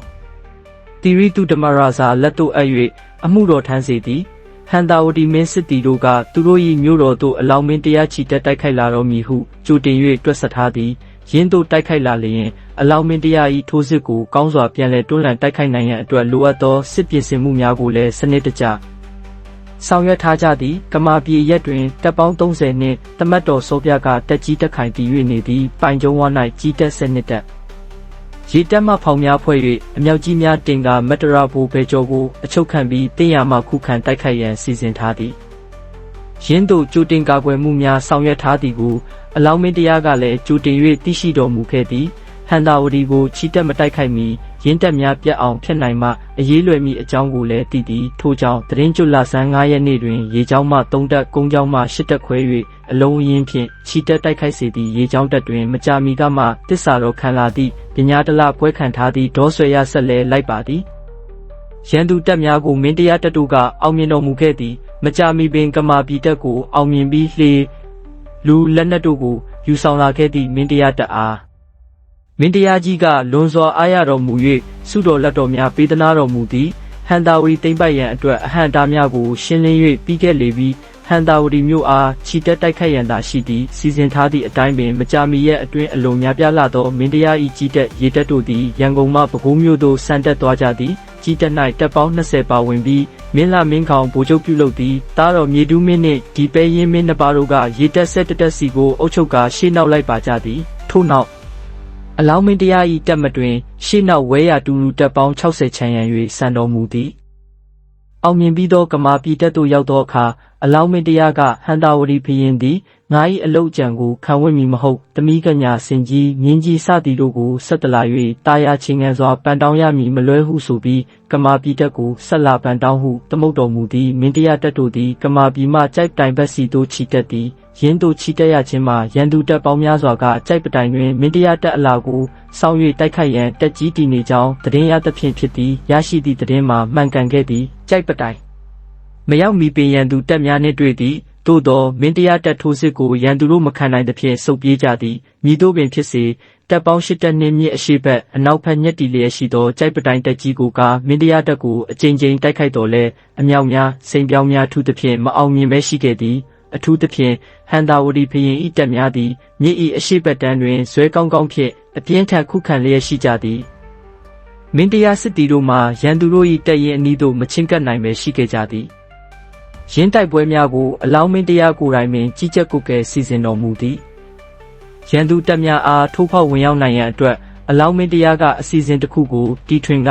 အကြံသိဉာဏ်သစ်ဖြင့်ဆောင်ရွက်ပေးပြန်သည်ထိုအစီအစဉ်မှာအောက်ပါအတိုင်းဖြစ်သည်ထူလက်ရှိသစ်ခန့်ထူသောပြင်ပြကြီးများကာယံသည့်ခံတက်လဲယထာကြီးများကိုတီလုတ်စေသည်ယထာမှာပြောင်းတနက်ပေါက်ဝဲရရှိမှဖောက်၍ယထာအတွင်တွင်စစ်တီများလိုက်ပါကြသည်ယထာတစည်းလျင်အမြောက်3လက်ရှုမီး10ခုရဲတင်းပစိန်12ခုတနက်20လက်ယထာတွန်းသူ90ဦးပါဝင်သည်ယခုခေတ်တန်ချက်ကစစ်ယထာမျိုးကဲ့သို့ဖြစ်သည်လဲယထာကြီးများပြီးသောအခါရှေ့ကထားလျက်ခြေလျင်တက်6တက်ကလဲယထာကြီးများနောက်ွယ်မှလိုက်ကြသည်ရန်သူတို့သည်လဲယထာကြီးများကိုထူးဆန်းအံ့ဩစွာဖြင့်ကြည့်ရှုနေကြသည်ရင်းတို့ကြည့်နေရာမှမိမိတို့စီသို့လာနေမှန်းသိကြသောအခါအမြောက်စိန်ပြောင်းများဖြင့်ပစ်ခတ်ကြသည်သို့သောယထာကြီးများမှာရက်ဆိုင်ခြင်းမရှိရှေ့သို့သာတိုးလျက်လာနေကြောင်းတွေ့ရသည် ထိုစဉ်ယထာကြီးများ၏ရှေ့မျက်နှာအပေါက်များမှတနတ်တန်များထွက်လာပြီးကြည်စံတို့သည်မြတို့ထိတ်၌လာရောက်ပောက်ကွဲသည်မင်းတရားတပ်သားတို့သည်လှဲရထားနောက်ွယ်မှ၍ရန်သူတရင်သို့ချဉ်ကပ်ကြသည်ထို့နောက်တက်ထိတ်သို့ပြေးတက်ကြပြီးတလုံးထဲဝင်ရောက်တိုက်ခိုက်ကြရာရန်သူတို့၏တပ်ပြက်ရသည်ဟန်တာဝတီမင်းစစ်တီတို့သည်အဆင့်ဆင့်ဆုတ်ခွာခဲ့ကြပြီးဈေးညောင်ပင်တပ်မှအင်အားတောင်တင်းသည့်ထက်တောင်တင်းသွားသည်ထို့ကြောင့်လည်းမင်းတရားတပ်ကအကြိမ်ကြိမ်လှုပ်ကြံတိုက်ခိုက်ခဲ့ရာမအောင်မြင်ဖြစ်ရသည်ရင်းတို့မအောင်မြင်ဖြစ်နေသဖြင့်အလောင်းမင်းတရားကအကြမ်းကန်ရန်တန်လင်းတိုက်ပွဲမှကြံရစ်သောသူရဲကောင်းလက်ရွေးစဉ်အမာခံ85ဦးနှင့်နောက်ထပ်ရွေးချယ်သောသူရဲကောင်း206ဦးပေါင်း292ဦးတို့အာတနတ်တလက်စီပေးတော်မူ၍ညောင်ပင်တပ်ကိုလှုပ်ကြံရန်အမိန့်ပေးတော်မူသည်မြမသူရဲကောင်း292ဦးတို့သည်ညောင်ပင်တပ်ကိုဝင်သာရွာမှဝင်ရောက်ကြရန်တစောင်းမုံလာဆန်း4ရက်နေ့ညအချိန်တွင်အတန်မပြုဘဲတွားရောက်ကြသည်မင်းတရားတပ်လေးတပ်မှလည်းအမာခံ292ဦး၏နောက်မှလိုက်ပါလာကြသည်သူရဲကောင်းတို့သည်မြေပြင်၌ဝတ်ကာရန်သူတပ်ရင်းသို့ချင်းကပ်သည်တပ်ရင်းသို့ရောက်ကြလျင်လှေကားထောင်၍တက်ထိတ်သို့တက်ကြသည်တက်ထိတ်မှစီး၍ထိုးခုတ်တော်လဲမကြောက်မရွံ့အနာခံပြီးကုတ်ကတ်တက်ခဲ့သောကြောင့်မျိုးရင်းတို့လူတရာခန့်ဝင်မိသည်ရင်းတို့ဝင်မိသည်နှင့်ရွှေဘိုသားဟုညာတံပေးပြီးတက်စီးတက်နှင်းတို့ကိုလိုက်လံထိုးခုတ်ကြသည်အချို့သူရဲကောင်းတို့ကလည်းတက်တကားကိုအတင်းဖွင့်ကြသည်မကြာမီတက်တကားပွင့်ပြီးအလောင်းမင်းတရား၏တပ်များဝင်ရောက်လာကြသည်မင်းတရားတပ်များအောင်ပန်းဆင်နိုင်ကြပြန်သည်ရင်းတိုက်ပွဲတွင်သူရဲကောင်း35ဦးမှကြာဆုံးခဲ့ရသည်ရင်းတိုက်ပွဲပြီးသည့်နှင့်အလောင်းမင်းတရားကပဲခူးမြစ်အရှေ့ဘက်အနောက်ဘက်ပဲခူးမြို့ပတ်လည်တစ်လျှောက်မြို့ရွာများသို့စစ်သား400တစု900တစုလှူ၍တုံမှန်များဖမ်းယူစေသည်ပဲခူးမြို့သို့တိမ့်ပိုက်နိုင်ရေးအတွက်အလောင်းမင်းတရားကအစီအမံများချမှတ်ဆောင်ရွက်ပေးတော်မူပြန်သည်ပထမဆုံးအစီအမံမှာပဲခူးမြို့ကျုံးရည်ကိုဖောက်လွှတ်စေခြင်းဖြစ်သည်မင်းတရား၏အစီအစဉ်အတိုင်းကျုံးရည်ကိုဖောက်လွှတ်လိုက်ရာကျုံးရည်သည်ချင်းချင်းနီလျက်စီးထွက်ခဲ့သည်ထိုအခါလက်ဝဲတုံရအမတ်ကြီးကဟန်တာဝတီသူရှင်တကာရွက်ပလက်ထက်မင်းတရားရွှေထီလှုပ်ကြံတော်မူစဉ်ကယခုကဲ့သို့ပင်မြည်ရည်မှသွေးကဲ့သို့စီးခဲ့ပါသည်ထို့နောက်ဟန်တာဝတီပြက်ခဲ့ပါသည်ဟုတင်လျှောက်သည်မင်းတရားကယခုလည်းဟန်တာဝတီပြက်မည်နိမိတ်ပင်ဖြစ်သည်ငါလှုပ်ကြံလျင်ခံနိုင်ပါမည်လောဟုလက်ယုံဆန့်တန်းတော်မူကာဆိုခဲ့သည်တနေ့အလောင်းမင်းတရားဘူရှုခံတော်မူချိန်တွင်ဟန်တာဝတီမင်းထံမှဆေလွတ်သောဖုံးတော်ကြီးများဝင်ရောက်လိုပါသည်ဟုလျှောက်ထားသဖြင့်ဝင်ခွင့်ပြုတော်မူသည်မင်းတရားကဖုံးတော်ကြီးများအားလာရင်းကိစ္စကိုလျှောက်ထားမေးတော်မူသည်ထိုအခါဖုံးတော်ကြီးများကရာဇာတီရက်စ်ဘရင်အင်းဝကိုတိုက်ခိုက်မိရှိစဉ်ကဖုံးတော်ကြီးများမေတ္တာရက်ခံ၍ရာဇာတီရက်စ်ဘရင်ကအင်းဝမျိုးမှစုံစင်းခဲ့သဖြင့်ဝေနေယတတဝါများချမ်းသာရာရခဲ့ကြပါသည်မင်းတရားရွှေထီးရက်ခံကိုတိုက်ခိုက်စဉ်ကလည်းဖုံးတော်ကြီးများမေတ္တာရက်ခံသဖြင့်ပြန်လဲကြော်တော်မူခဲ့ဘူးပါသည်တခါတော့လဲဖျားစုပန်တီနှင့်အညီမင်းနှစ်ပါးခိုက်ရန်ဖြစ်သဖြင့်ပြည်သူအများဒုက္ခမပွားပါစေနှင့်တော့လို့မေတ္တာရက်ခံလိုခြင်းဖြစ်ပါသည်ဟုတင်လျှောက်ကြသည်ထိုအခါအလောင်းမင်းတရားကဘရင်မင်းခေါင်နှင့်ရာဇာတီရဲ့မှာအရေးတူများကြပါသည်မင်းတရားရွှေထီးမှာရခိုင်မင်း၏လက်ဆောင်ပနာများကိုခံ၍ပြန်ခဲ့ခြင်းဖြစ်ပါသည်တပည့်တော်အနေဖြင့်ရန်ကုန်မြို့မှနေ၍တနစ်ကျော်ကြာအောင်တိုက်ခိုက်နေခဲ့ရာဟန်တာဝတီမင်းသည်သူစစ်တပ်ကိုအားကိုး၍ခုခံခဲ့ပါသည်တစုံတစ်ခုသောလက်ဆောင်ပနာအခွင့်အရာကိုများမပေးဆက်ခဲ့ပါသို့ပါ၍ပဲခူးကိုမရသမျှတပည့်တော်မပြန်ပါဟုပြန်လည်၍လျှောက်ထားလေသည်ဟန်တာဝတီမင်းစစ်တီတို့သည်စစ်ပွဲဟူသည်များသူတို့ကြီးရှုံးနိမ့်ခဲ့သဖြင့်လွန်စွာပင်စိတ်တက်ကြခဲ့ကြသည်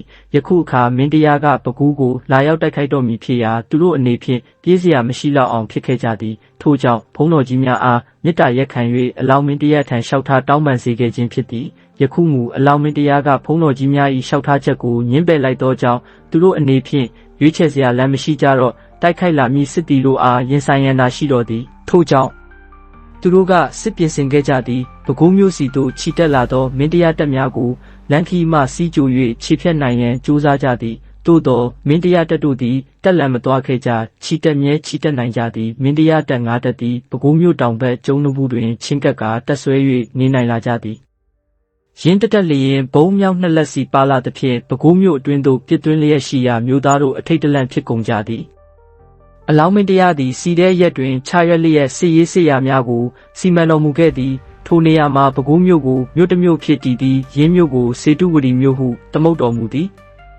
စေတုဝတီတပ်မြို့တီချောင်းကိုရန်သူတို့သည်ကြားသိကြသည်ပဲခူးမြို့၏အခြေအနေမှာတဖြည်းဖြည်းစိုးရင်စရာပင်ကောင်းသည့်ထက်ကောင်းလာသည်မြို့သူမြို့သားတို့မှနေ့စဉ်ထိတ်ထိတ်လန့်လန့်ရှိနေကြသည်သို့သောတလပန်းမှမူကားစိတ်မလျှော့သေးနောက်ဆုံးအကြိမ်ထွက်၍စွန့်စားသောအနေမျိုးဖြင့်စေတုဝတီမြို့ကိုတိုက်ခိုက်ရန်စီမံခဲ့သည် ဟန်တာဝတီမင်းစစ်တီတို့သည်စစ်တီ9000ကျော်နှင့်ညအချိန်၌အတတ်မပြုဘဲစေတုဝရီမြို့အနီး၌ချောင်းဝေး၍နေကြသည်ထိုအကြောင်းမင်းတရားစစ်တီတို့ကမသိခဲ့ကြမိုးလင်း၍တကားမှုများကတကားများဖွင့်ကြသောအခါမှအပြေးဝင်ရောက်လာသောရန်သူများကိုတွေ့ကြရသည်အစပထမတွင်မင်းတရားတပ်များဖျို့ဖျဲဖြစ်ခဲ့ကြသည်သို့သောတဖြည်းဖြည်းနှင့်တပ်ကိုပြန်လည်စုစည်းကုကဲပြီးတိုက်ခိုက်ရာရန်သူတို့ထွက်ပြေးကြရသည်ဒလပန်းမှဝိုင်းဝန်းဖမ်းဆီးသည့်ကြားမှာပင်ကိုလွတ်ယုံ၍ထွက်ပြေးနိုင်ခဲ့သည်ပဲခူးမြို့ပြင်တပ်အတွင်းသို့ထိုးဖောက်ဝင်ရောက်တိုက်ခိုက်ရန်တပ်အသီးသီးသည်နေ့ရက်အချိန်နှင့်တကွအသင့်ပြင်ဆင်ထားကြရေးအတွက်အလောင်းမင်းတရားကအမိန့်တော်ထုတ်ပြန်သည်တောင်ငူကျောင်းသို့ချီတက်နှင့်စေသောညီတော်တင်ခတ်သူတပ်များကိုလည်းထက်ဝက်ခန့်သာဆက်လက်ချီတက်စေပြီးကြံထက်ဝက်နှင့်ညီတော်အားပဲခူးမြို့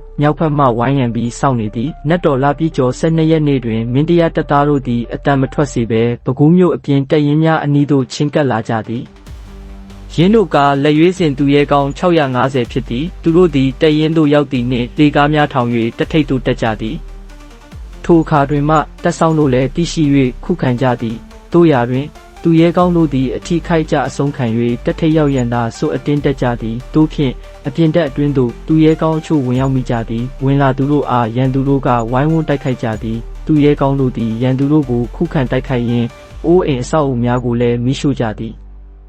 အပြင်တပ်တပ်ပေါက်တီကိုမြင်လျင်အသင်းရှိနေသည့်မင်းတရား၏စင်တပ်မြင်းတပ်ခြေလျင်တပ်များကအတင်းဝင်ရောက်တိုက်ခိုက်ကြသည်ရန်သူတို့မှအလုံးအရင်းဖြင့်တိုက်ခိုက်လာသောမင်းတရားတပ်များကိုခုခံနိုင်စွမ်းအားမရှိခဲ့ကြနောက်ဆုတ်ထွက်ပြေးပြီးပဲခူးမြို့တွင်သို့ဆုတ်ခွာကြသည်တို့ဖြစ်မျိုး၏အပြင်တပ်ကိုအလောင်းမင်းတရားကသိမ်းပိုက်ရရှိတော်သည်ဟန်တာဝတီမင်းစစ်တီတို့အားထားရမြို့ပြင်တက်ကြီးမင်းတရားတပ်တို့လက်သို့ကြားရောက်ခြင်းမှာဟန်တာဝတီထီနန်းဆုံးရှုံးခြင်းနှင့်မခြားတော့ကြောင်း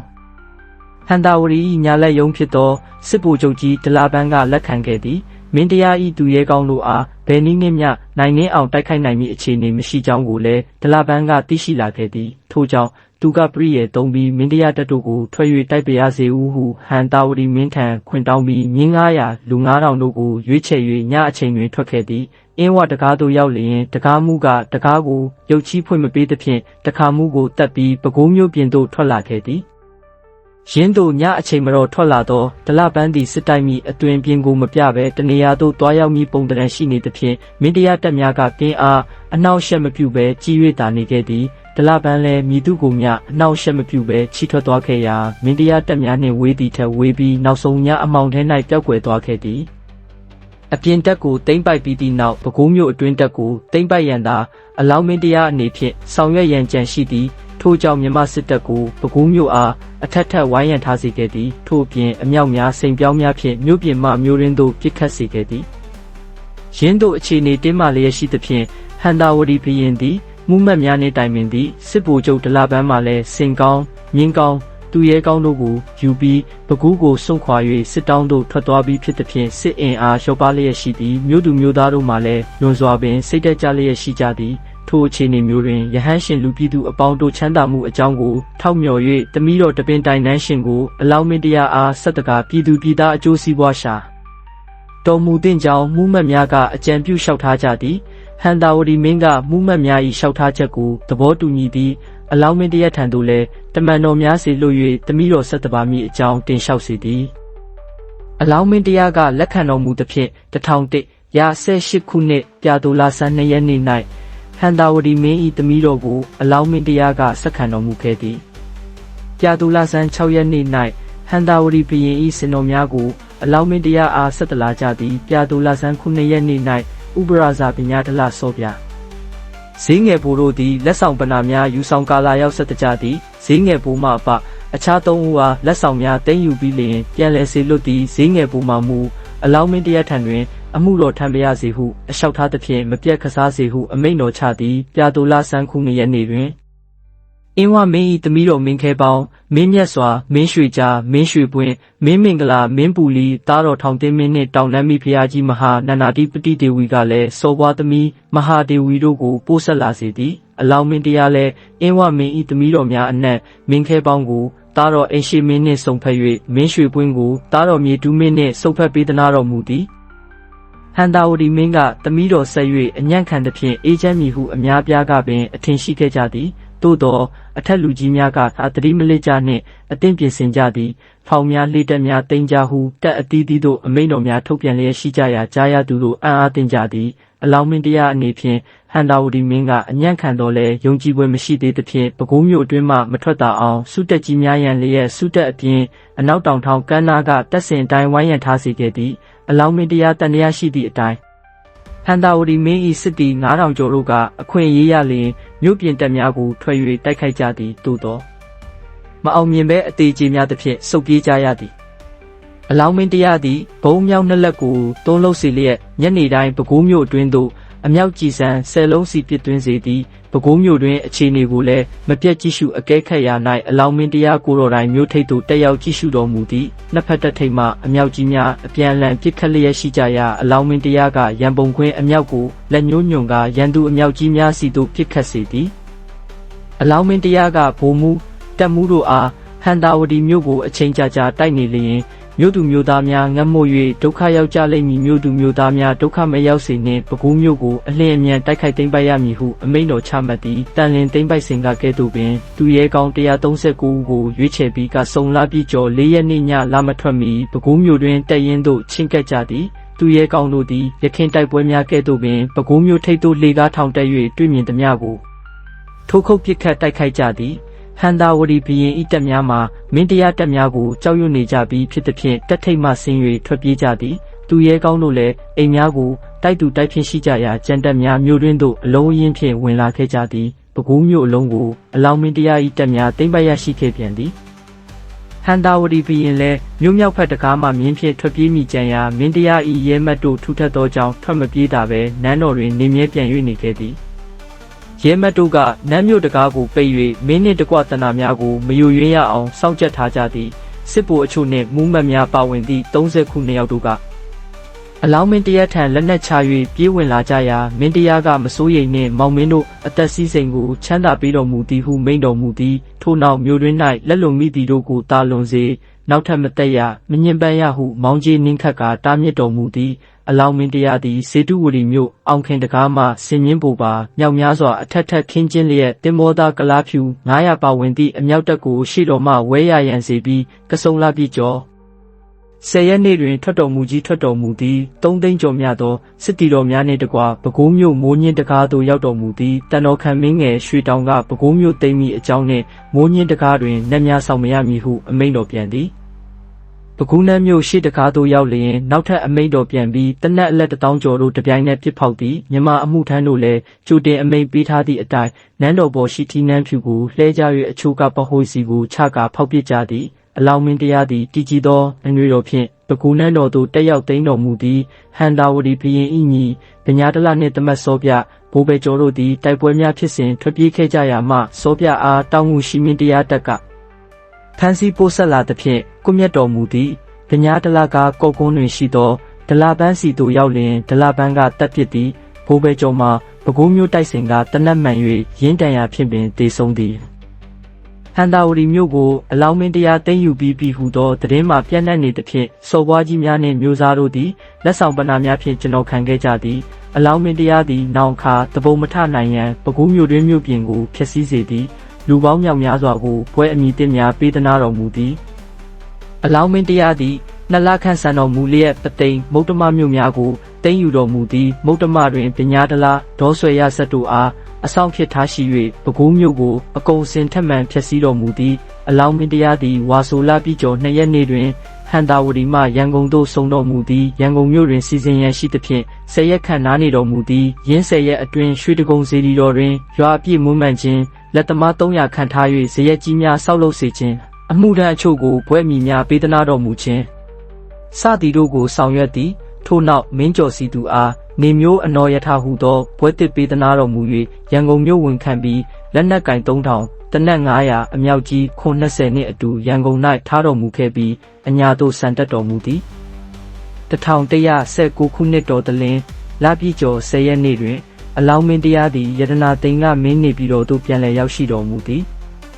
ယတနာသိန်းကမင်းနေပြည်တွင်ငြိမ်းချမ်းစွာနေထိုင်ပြီးတိုင်းရေးပြည်ရေးကိုစီမံအုပ်ချုပ်နေတော်မူသည့်အလောင်းမင်းတရားမှာမဏိပူရသို့ချီတက်ရန်အကြောင်းနှစ်တကူတွင်ပေါ်ပေါက်လာခဲ့သည်ရင်းတို့ပေါ်ပေါက်ရခြင်းမှာမဏိပူရနန်းတွင်အရှုပ်တော်ပုံကြောင့်ဖြစ်သည်ဟန်တာဝတီရောက်မင်းတရားလက်ထက်ကမဏိပူရစော်ဘွားဟုံဆိုသူက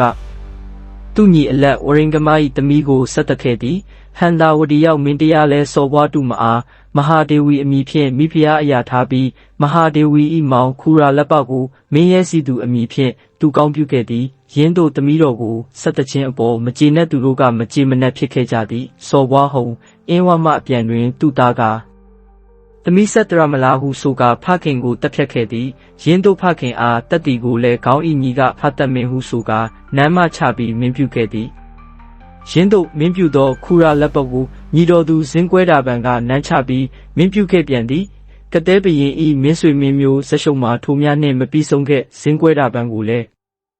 မင်းရဲ့စီသူပွဲခံခူရာလက်ပိသားဂေါရရှန်ကနမ်းချပြီးမင်းပြုခဲ့ပြန်သည်ထိုအခါတွင်ဇင်းကွဲတာပံမှာအလောင်းမင်းတရက်ထံခြေဝါးတော်အောက်ရောက်လာပြီးအကျိုးအကြောင်းတန်တော်ဦးတင်ခဲ့သည်ထိုအခါမင်းတရားကကောင်းပြီးမောင်မင်းကိုငါမဆပြီးနန်းတင်ပေးမည်ဟုမိန့်တော်မူသည်သို့တော်ဇင်းကွဲတာပံမှာကတဲသို့ပြန်မသွားနိုင်ခဲ့ယတနာသိန်းခတွင်ပင်ဖျားနာပြီးကွယ်လွန်ရှာခဲ့သည်ထိုအခါအလောင်းမင်းတရားကမကြေမချမ်းတော်ဖြစ်ပြီးမဏိပူရသို့ခြိတက်တိုက်ခိုက်ရန်အမိန့်တော်ချမှတ်ခဲ့သည်ကတဲသို့ခြိတော်မူသည့်တက်မတော်သည်မြစ်ဆုံမှချင်းတွင်းမြစ်တလျှောက်ဆန်တော်မူသည်အနှိမ့်တစ်စိမ့်မုံရွာအရက်ဒေသများတွင်တညအိတ်စီစခန်းချတော်မူသည်နောက်တနေ့ဝင်လိုရွာကိုဝင်ပိုရွာဟုသမုတ်တော်မူသည်ကြီးတက်မှချီတက်လာသောတပ်များသည်ဝင်ပိုရွာတွင်တပ်မကြီးနှင့်စခန်းချတော်မူခဲ့သည်ထို့ကြောင့်ကြီးတက်ရေတက်ချီတက်တော်မူပြန်ရာကန်နီဘုံမစင်းပင်တင်မင်းခင်းမအူမထွက်မြေသားတိုးတန့်ချောင်းမော်လူအရောက်ကိုညအိတ်ဆန်တော်မူခဲ့ရသည်မော်လူမြို့ကိုလက်ကျွန်းအောင်မြေဟုသမုတ်တော်မူသည်လက်ကျွန်းအောင်မြေ၌တက်ကြီးတည်ပြီးရေတက်ကိုကြီးတက်ဖွဲ့တော်မူ၍မြစ်အနောက်ဘက်သို့ကူးတော်မူသည်ထိုမှတဆင့်ကျိန်းတော်ချောင်းသို့ရောက်ပြီးကတ်တဲပြည်သို့ခြီတော်မူသည်ရှေ့မှခြီသွားသောတပ်ဦးသည်ကျိန်းတော်တောင်ထိပ်ကြောက်ထွင်အကြားလမ်းကျဉ်းသို့ရောက်သောအခါမြင်းတစ်ထောင်ခြေလင်တပ်သား3000ခန့်ရှိသောကတဲတပ်သားများနှင့်တွဲဆုံတိုက်ခိုက်ကြသည်ကတဲတပ်မှမင်းတရားတပ်များကိုမရှင်သာသဖြင့်အထိခိုက်များစွာဖြင့်ဆုတ်ပြေးခဲ့ကြသည်တပ်မကြီးလည်းခြိတက်မြဲခြိတက်လာခဲ့ရာအောက်တောင်ရွာလယ်ပြင်တွင်တစခန်းပန်းတာရွာလယ်ပြင်တွင်တစခန်း၃ချောင်းဖြန့်၍ခြိတက်စေသည်တမူးမှကတ်စိန်ကြားတော်လန့်တစ်လျှောက်ရှိတစ်ပင်ကြီးများမှာအမြဲစိမ့်လန်း၍ပင်စီလုံးပတ်အလွန်ကြီးလာသည်ထိုအခါမြမစစ်တီများတွင်ပန်းပုတတ်တော်သူများလည်းပါခဲ့ကြရာမင်းတရား၏အမိန့်တော်ဖြင့်ဖျားရုပ်တုတော်များထုလုပ်စေသည်ရုပ်ထုတော်45စုပြီးစီးခဲ့သည်ကတ်စိန်ရက်တွင်တပ်မဆိုင်ငယ်နေခိုက်အညံ့ခံရန်စစ်မှတ်ပြိုင်ခြင်းမပြုရန်ကတဲတို့ထံသို့ရာဇတံပေးဖို့အကြောင်းကြားသည်သို့တော်ကတဲတို့ထံမှစကားပြန်မရခဲ့ပေကလားရွာမြောက်ဖက်လေပြင်၌မင်းတရားတပ်များတက်ချ၍နေခိုက်ကတဲစော်ဘွား၏ညီဇူဘရာဇာသည်မြင်း1000ကျော်လက်နက်ကင်4000ကျော်နှင့်ဝိုင်းရန်တိုက်ခိုက်သည်ကတဲတို့၏စစ်အင်အားမှာကြီးသောကြောင့်မင်းတရားတက်ကစင်ကလျာဖြစ်နေစဉ်ကတ်စိန်မှချီတော်မူလာသည့်တပ်မကြီးနှင့်ကြုံတွေ့သည်တားတော်မြေတူးမင်းကဆင်းနှင်းတိုက်သည်ရင်းဖြစ်ရများကိုစစ်သားများမြင်လျင်တယောက်မျှနောက်ချန်မနေဝင်ကြဘဲတက်ကြွစွာအသက်ဆုံး၍တိုက်ခိုက်ကြသည်ကတဲတို့မှမခံနိုင်တော့ဘဲထွက်ပြေးကြတော့သည်တပ်မကြီးမှစစ်အောင်ပြီးနောက်ကလားရွာတွင်တက်ချ၍နေခဲ့သည်မင်းကောင်အနော်ရထားနှင့်အခြားပုံမှု၄ဦးတို့သည်အမိန့်တော်ဖြင့်တန်ငါတက်နှင့်အတူကတိမြို့တွင်သို့တိုင်အောင်ချီတက်ခဲ့သည်ကတိမြို့တွင်ကတဲစော်ဘွားနှင့်တကွာဆွေမျိုးမှုမှတ်များအားလုံးတောတောင်ထူထပ်ရာသို့ထွက်ပြေးတိမ်းရှောင်နေကြသဖြင့်လူတစ်စုံတစ်ယောက်မျှမတွေ့ကြဘဲရှိသည်မင်းကောင်အနော်ရထားတို့ထံမှအခြေအနေကိုစေလွတ်လျှောက်ထားသဖြင့်အလောင်းမင်းတရားလဲကတဲမြို့သို့ချီတော်မူပြီးကတဲထီးနှန်းကိုသိမ်းယူတော်မူသည်ကတဲမြို့တွင်၌ရှိသည့်အမြောက်များလက်နက်များကိုသိမ်းယူတော်မူသည်ထို့နောက်ကိုလားရွာတပ်သို့ပြန်ကြော့တော်မူသည်တောအထက်ထက်တောင်အထက်ထက်တွင်ပုံအောင်နေသောရန်သူများအားရဲမတ်တို့ကစူးစမ်းရှာဖွေကြပြီးနောက်အလောင်းမင်းတရက်ထံအနှံခဲ့ကြသည်ကလားရွာသားကာလာရဇာသည်လူ2000နှင့်စင်ပေါက်တစ်စီးကတ်စိန်ရွာစားခူရာလက်ပကလူ4000ကျော်နှင့်ခြေတော်ရင်းသို့ဝင်ရောက်၍ကျွံခံကြသည်အလောင်းမင်းတရားသည်တောချုံုံကြားတွင်ပုံအောင်နေသည့်လူသူစင်မြင်းတို့ကိုလက်နက်များနှင့်တကွအကုံစင်သိမ်းတော်မူ၍ကတဲမြို့၌ကတဲစော်ဘွား၏အမဆန္ဒတော်မော်နီကိုအချုပ်အုပ်ခန့်တော်မူပြီးကြောက်ပြတစ်ခု၌ရာကတဲမြို့တွင်အဆက်အလက်အယိုမျိုးမှန်သူသာကြီးပွားစေရမည်ဟုသောစာလုံးများရေးစေပြီးလျင်မြို့လယ်၌ကြောက်တိုင်ဆိုင်တော်မူသည်ထို့နောက်နေပြည်တော်သို့ပြန်လည်ရွက်ချီတက်ခဲ့သည်တဘိုးတွဲလာဆန်း10ရက်နေ့တွင်နေပြည်တော်သို့ပြန်လည်ရောက်ရှိတော်မူသည်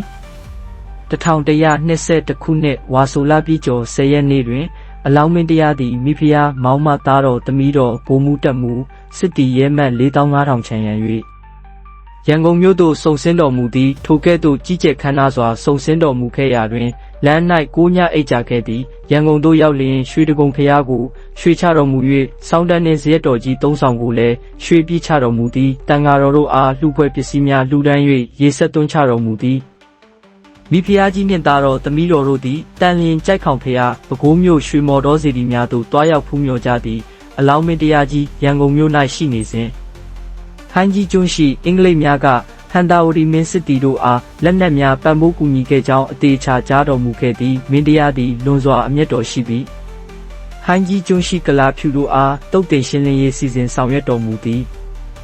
ဤနေရာတွင်အလောင်းမင်းတရားကြီးနိုင်ငံကိုပြန်လည်စည်းရုံးထူထောင်ရာတွင်အင်္ဂလိပ်ပြင်သစ်နယ်ချဲများပါဝင်ပတ်သက်လာမှုနှင့်ရင်းနယ်ချဲတို့သည်မြန်မာနိုင်ငံအောက်ပိုင်း၌ခြေကုပ်စခန်းရရှိရန်ကြိုးပမ်းနေကြပြီဖြစ်သည်နယ်ချဲတို့သည်မိမိတို့၏ကုမ္ပဏီများကြီးထွားဖွံ့ဖြိုးရေးကိုအပြိုင်ဆိုင်လုံးပန်းနေကြခိုင်မြန်မာနိုင်ငံကဲ့သို့ပထမတန်းကျွန်းသစ်များထွက်ရာဒေသကိုလာရောက်တွေ့ရှိကြသောအခါသူထက်5ဦးခြေကုပ်ရရန်အားထုတ်ကြသည်ထိုစဉ်ကဥရောပ၌ပင်လယ်ကူးသင်္ဘောများကိုတစ်သားဖြင့်သာတိစောက်ကြရ၏တန်တယ်ဖြင့်မတိဆောက်နိုင်ကြသေးပေသင်္ဘောတိဆောက်ရာ၌ဝက်တစ်ချသာပင်လယ်ထင်းရှူသားအစရှိသည်တို့ကိုအစကဏဦးတွင်အသုံးပြုခဲ့ကြသည်နောက်ပိုင်းတွင်အရှိတ်ဘက်သို့ဦးလှည့်မိသည့်အခါမှသာကျွန်းဖြင့်သင်္ဘောတိဆောက်လျင်မိမြသာလွန်ကောင်းမွန်ကြောင်းတွေ့ရှိသွားကြခြင်းဖြစ်ပေသည်ထိုကာလမှအစပြု၍အနောက်ဥပရောပနိုင်ငံများသည်မြမကျွန်းကိုသင်္ဘောတိဆောက်ရေးအတွက်တိုး၍အလိုရှိလာကြပေတော့သည်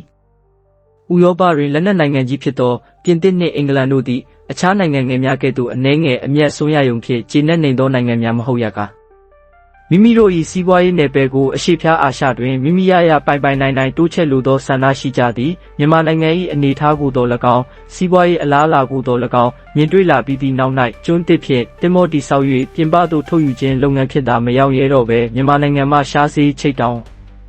အစရှိသည့်အခြားထွက်ကုန်များကိုလည်းဝယ်ယူမိမိယူဆောင်လာသောအထည်လိပ်တန်တဲ့ပစ္စည်းများကိုလည်းရောင်းချခြင်းအပြင်တဆင့်တိုး၍အမျက်ဆုံးထုတ်ယူရန်ပြိုင်ဆိုင်ကြပြန်သည့်အင်္ဂလိပ်အရှိအိန္ဒိယကုမ္ပဏီသည်ဟန်တာဆိုသူကို1953ခုနှစ်ဧပြီလတွင်ဟိုင်းကြီးကျွန်းသို့ဆေးလွှတ်၍အခြေစိုက်စခန်းချစေသည်ထိုစဉ်ကပြင်သစ်တို့သည်လည်းတန်လင်း၌ကုန်တိုက်ဖွင့်ထားပြီးဖြစ်သည်သင်္ဘောများကိုကျွန်းသစ်ဖြင့်တိဆောက်ကမှန်ထုတ်ယူနေကြပြီဖြစ်သည်ဗြိတိရှားတို့မှ1943ခုနှစ်၌တန်လင်းကုန်တိုက်ကိုဖျက်ဆီးခံရပြီးသည့်နောက်ပိုင်းတွင်ပြန်လည်ခြေချရန်စီမံဆိုင်ပြင်းခြင်းမပြုဘဲရှိခဲ့ကြသည်သို့သောပြင်သစ်တို့သည်ဟိုင်းကြီးကျွန်းကိုအပိုင်ရရှိရန်ကြိုးပမ်းနေကြကြောင်းကုန်သည်များသင်္ဘောသားများထံမှကြားသိရသောအခါမဒရက်ကောင်စီသည်ပြင်သစ်တို့လက်သို့ဟိုင်းကြီးကျွန်းမကျရောက်သွားစေရန်အပူတပြင်းစီစဉ်လေသည်ထို့ကြောင့်မဒရက်ကောင်စီသည်လန်ဒန်ရှိကုမ္ပဏီဒါရိုက်တာလူကြီးများထံအစီရင်ခံသည်အမိန့်တစုံတရာမရှိမီ1952ခုနှစ်တွင်ပင်တေလာကိုဟိုင်းကြီးကျွန်းသို့ဆေလွတ်၍ကျွန်းအခြေအနေကိုလေ့လာစေသည်ထို့နောက်လန်ဒန်မှသဘောတူညီချက်နှင့်အတူဟန်တာကိုပို့လိုက်သည်ဟန်တာခေါင်းဆောင်သောအဖွဲ့သည်1953ခုနှစ်ဧပြီလ26ရက်နေ့တွင်ဟိုင်းကြီးကျွန်းကိုသိမ်းပိုက်လျက်အခြေစိုက်စခန်းချထားလိုက်သည်ဗြိတိရှားတို့သည်ပြင်သစ်တို့နှင့်ဖက်ပြိုင်ကတန်လင်း၌အခြေမချဘဲဟိုင်းကြီးကျွန်း၌အခြေချထားခြင်းမှလည်းတန်လင်းသည်မကြခင်တဲနှုံးများဖြင့်ပိတ်ဆို့ဖုံးလွှမ်းလာပြီးသင်္ဘောအဝင်ထွက်ခတ်မီဖြစ်ခြင်းထို့အပြင်ရွှေဘိုနှင့်ဟန်တာဝတီနှစ်ဖက်စလုံးမှမိမိတို့အားစိတ်မထင်သည့်တစ်နေ့တွင်အလွယ်တကူရန်ပြုနိုင်သောနေရာဖြစ်ခြင်းဟိုင်းကြီးကျွန်းမူကားရန်သူတို့အလွယ်တကူလာရောက်နိုင်သောနေရာမဟုတ်သင်္ဘောများတိဆောက်ပြင်ဆင်ရေးကိုလည်းစိတ်ချလက်ချလုပ်ကိုင်နိုင်ခြင်းအထက်အောက်မြန်မာပြည်အနှံ့အပြားသို့လည်းရေကြောင်းဖြင့်အလွယ်တကူဝင်ရောက်နိုင်ရာအရက်ဖြစ်ခြင်းစသည့်အကြောင်းများကြောင့်ဖြစ်လေသည်မြန်မာနိုင်ငံအောက်ပိုင်းကိုစတင်တိုက်ခိုက်စဉ်ကဗြိတိရှားနှင့်ပြင်သစ်တို့သည်စစ်တာတိဘက်သို့ရိမ့်မိဟုသောသဘောမျိုးဖြင့်အလောင်းမင်းတရားနှင့်ဟန်တာဝတီဘုရင်တို့အားဆက်ဆံခဲ့ကြသည်ထို့ကြောင့်အင်္ဂလိပ်အရှိအိန္ဒိယကုမ္ပဏီသည်မြန်မာနိုင်ငံပြည်တွင်းအရေးခင်တွင်တာတီထင်သည့်ဘက်သို့လိုက်တော်မူကိုကျင့်သုံးသည်ဟိုင်းကြီးကျွန်း၌အင်္ဂလိပ်တို့အခြေစိုက်ထားစဉ်အလောင်းမင်းတရားသည်စစ်ပွဲများကိုတပွဲပြီးတပွဲအနိုင်ရရှိကာမြန်မာနိုင်ငံစည်းရုံးရေးကိုပြန်လည်အကောင့်ထဲဖော်ခဲ့သည်အလောင်းမင်းတရား၏တပ်များမြန်အောင်ကိုသိမ်းပိုက်ပြီးသောအခါဟိုင်းကြီးကျွန်းရှိအင်္ဂလိပ်ကုမ္ပဏီအကြီးအကဲမစ္စတာဘရူထန်တို့အဆက်အသွယ်ပြုခဲ့သည်အလောင်းမင်းတရား၏တပ်များကပသိမ်မြို့ကိုသိမ်းပိုက်သောအခါတွင်မြို့တွင်၌ရှိနေသောအင်္ဂလိပ်တို့အားမြည်သည့်အနှောက်အယှက်မှမပြုဘဲနေခဲ့သည်ဟိုင်းကြီးကျွန်း၌အခြေစိုက်ပြီးနောက်အရှိအိန္ဒိယကုမ္ပဏီသည်တန်လင်းရှိကုမ္ပဏီပစ္စည်းများလက်နက်များကိုသိမ်း၍ဟိုင်းကြီးသို့တည်ပို့ရန်အာကော့အမည်ရှိသင်္ဘောကိုဆေလွတ်ခဲ့သည် င်းတင်မော၏ကပတိန်မှာဂျက်စင်ဖြစ်၍တင်မောတွင်ကုမ္ပဏီအမှုထမ်းတဦးဖြစ်သူဝိုက်ဟီလည်းလိုက်ပါသွားခဲ့သည်တန်လင်းစိတ်ကန်းသို့တင်မောရောက်ပြီးနောက်အာကော့တင်မောမှာဆက်ချိုယွင်းခဲ့သည်ရင်းဆက်ချိုယွင်းနေစဉ်ကာလ9 လခန့်အတွင်းဂျက်စင်နှင့်ဝိုက်ဟီတို့သည်ပြင်သစ်ကိုယ်စားလှယ်ဘရူနိုဆိုတူနှင့်ဆက်သွယ်ကာအလောင်းမင်းတရားကိုစန့်ကျင်တိုက်ခိုက်လျက်ရှိသည့်ဟန်တာဝတီတပ်များအားတိတ်တဆိတ်အကူအညီပေးခဲ့ကြသည်ရင်းတို့အကူအညီပေးခဲ့သည်ကိုထိုစဉ်ကအလောင်းမင်းတရားကမသိရှိခဲ့ပေအာကော့တင်မောပြန်လည်ပြင်ဆင်ရေးကိစ္စများတွင်ပင်လိုအပ်သောအကူအညီများပေးခဲ့သည်ရွှေဘိုတို့ပြန်ကာနီးတွင်လည်းအရေးကြုံပါကမိမိတို့ဘက်မှကူညီစေလိုကြောင်းဝိုက်ဟီအားအလောင်းမင်းတရားကပြောကြားခဲ့သည်ဝိုက်ဟီကလည်းမှာကြားသည့်အတိုင်းလိုက်နာပါမည်ဟုကတိပြုခဲ့သည်အလောင်းမင်းတရားရွှေဘိုတို့ပြန်လည်သွားနေစဉ်တန်လင်းနှင့်ပကူးဘက်မှအကွဲကွဲအပြားပြားဖြစ်နေသည့်အင်အားများကိုပြန်လည်စည်းရုံးကာရန်ကုန်၌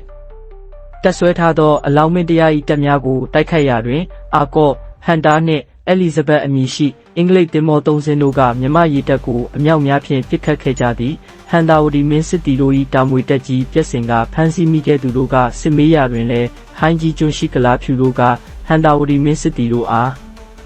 းမိတ်ဖွဲ့၍လက်နက်ကရိယာတနက်မြောက်ခဲယမ်းမိကြောက်များထောက်ပံ့ခဲ့ကြကြောင်းထွက်ဆိုခဲ့ကြသည်သို့တော်လည်းထိုအချိန်ကအလောင်းမင်းတရားသည်ငြိမ်သက်စွာနေထိုင်ရောင်းဝယ်ဖောက်ကားရမည်ဟုအမိန့်ထုတ်ကာမိမိပိုင်နက်အတွင်းရှိအင်္ဂလိပ်မျိုးသားတို့အားအရေးယူခြင်းမပြုခဲ့ပေ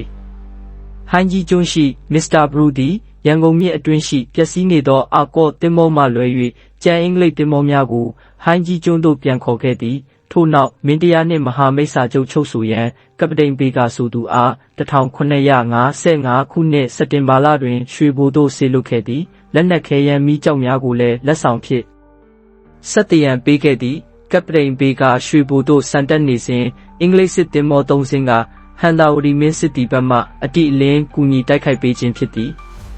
ထို့ကြောင့်မိမိခြေတော်ရင်းသို့ရောက်လာသောဟိုင်းကြီးကျွန်းမှကပတိန်ဘေကာကိုအလောင်းမင်းတရားကသဘောထားကြီးစွာဖြင့်လက်ခံဆက်ဆံခဲ့တော်လဲစာချုပ်ချုပ်ဆိုရန်တင်ပြချက်ကိုမူမစင်စားခဲ့ပြီးထို့အတူဟိုင်းကြီးကျွန်း၌ဗြိတိရှတို့တရားဝင်အခြေစိုက်နေထိုင်ခွင့်ကိုလည်းအတိအမှတ်မပြုခဲ့ပေရန်ကုန်နှင့်ပသိမ်မြို့တွင်ကုန်တိုက်ဖွင့်လှစ်၍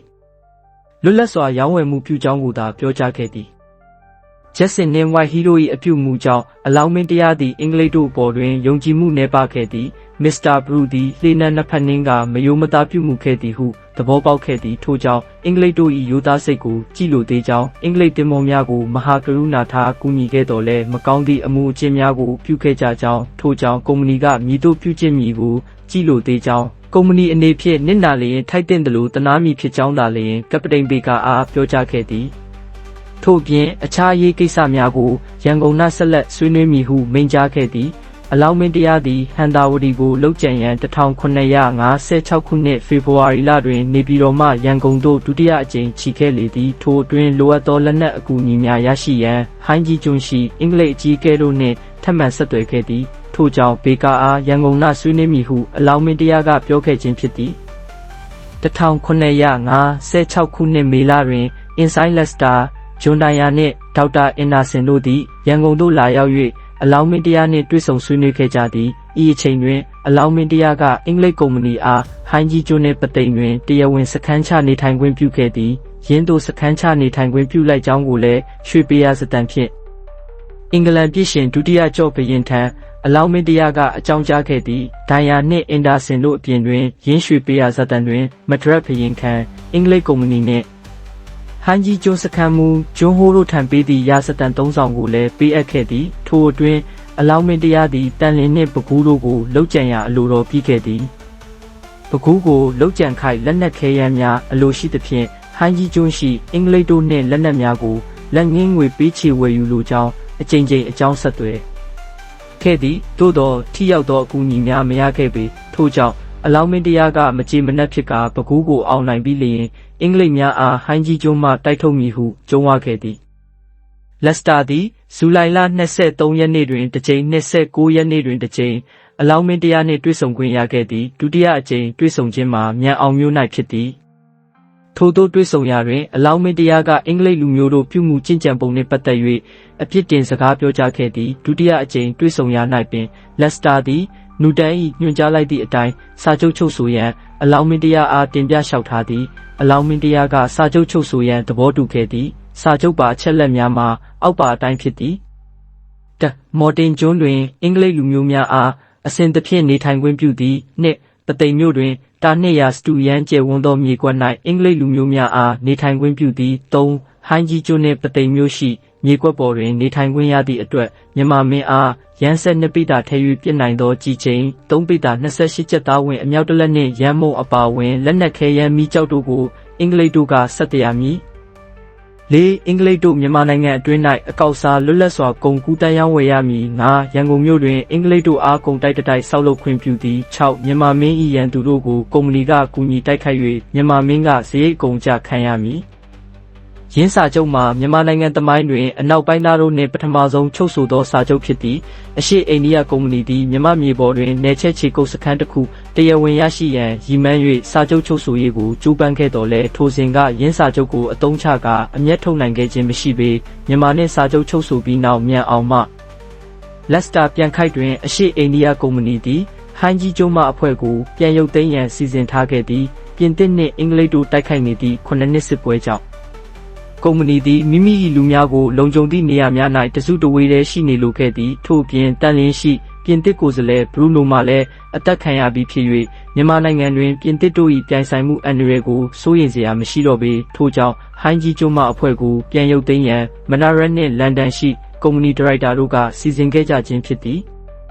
ကုမ္ပဏီသည်1959ခုနှစ်ဦးပိုင်းခန့်တွင်ရုပ်သိမ်းရေးအစီအစဉ်များကိုစတင်ပြုလုပ်၍နူတန်နှင့်တပ်ဖွဲ့အများစုကိုကာလကတ္တသို့ပြောင်းရွှေ့ခဲ့သည်ထို့နောက်ဟိုင်းကြီးကျွန်းတွင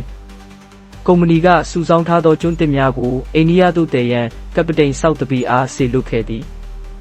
ဟိုင်းကြီးကျွန်းသို့ဆောက်တပီရောက်ရှိလာပြီးနောက်တစ်ရက်တွင်မြန်မာတပ်များကဟိုင်းကြီးကျွန်းကိုဝင်ရောက်တိုက်ခိုက်ဖျက်ဆီးသည်စခန်းရှိကုမ္ပဏီအမှုထမ်းအများပြားတေဆုံးခဲ့သည်ကပတိန်ဆောက်တပီကိုယ်တိုင်လည်းတေဆုံးခဲ့သည်မြမစစ်တီတို့ကိုဥဆောင်တိုက်ခိုက်သူမှာအလောင်းဖျား၏လက်ယုံရဲမတ်တဦးဖြစ်သူမင်းရဲကောင်းမှုဖြစ်သည်ဟိုင်းကြီးကျွန်းအရေးခင်းဖြစ်ပေါ်စေသည့်နောက်ခံအကြောင်းရင်းတို့မှာထွေပြားရှုပ်ထွေးလာပေသည်1958-59ခုနှစ်အလောင်းမင်းတရားသည်မဏိပူရအာတန်ဘတ်သို့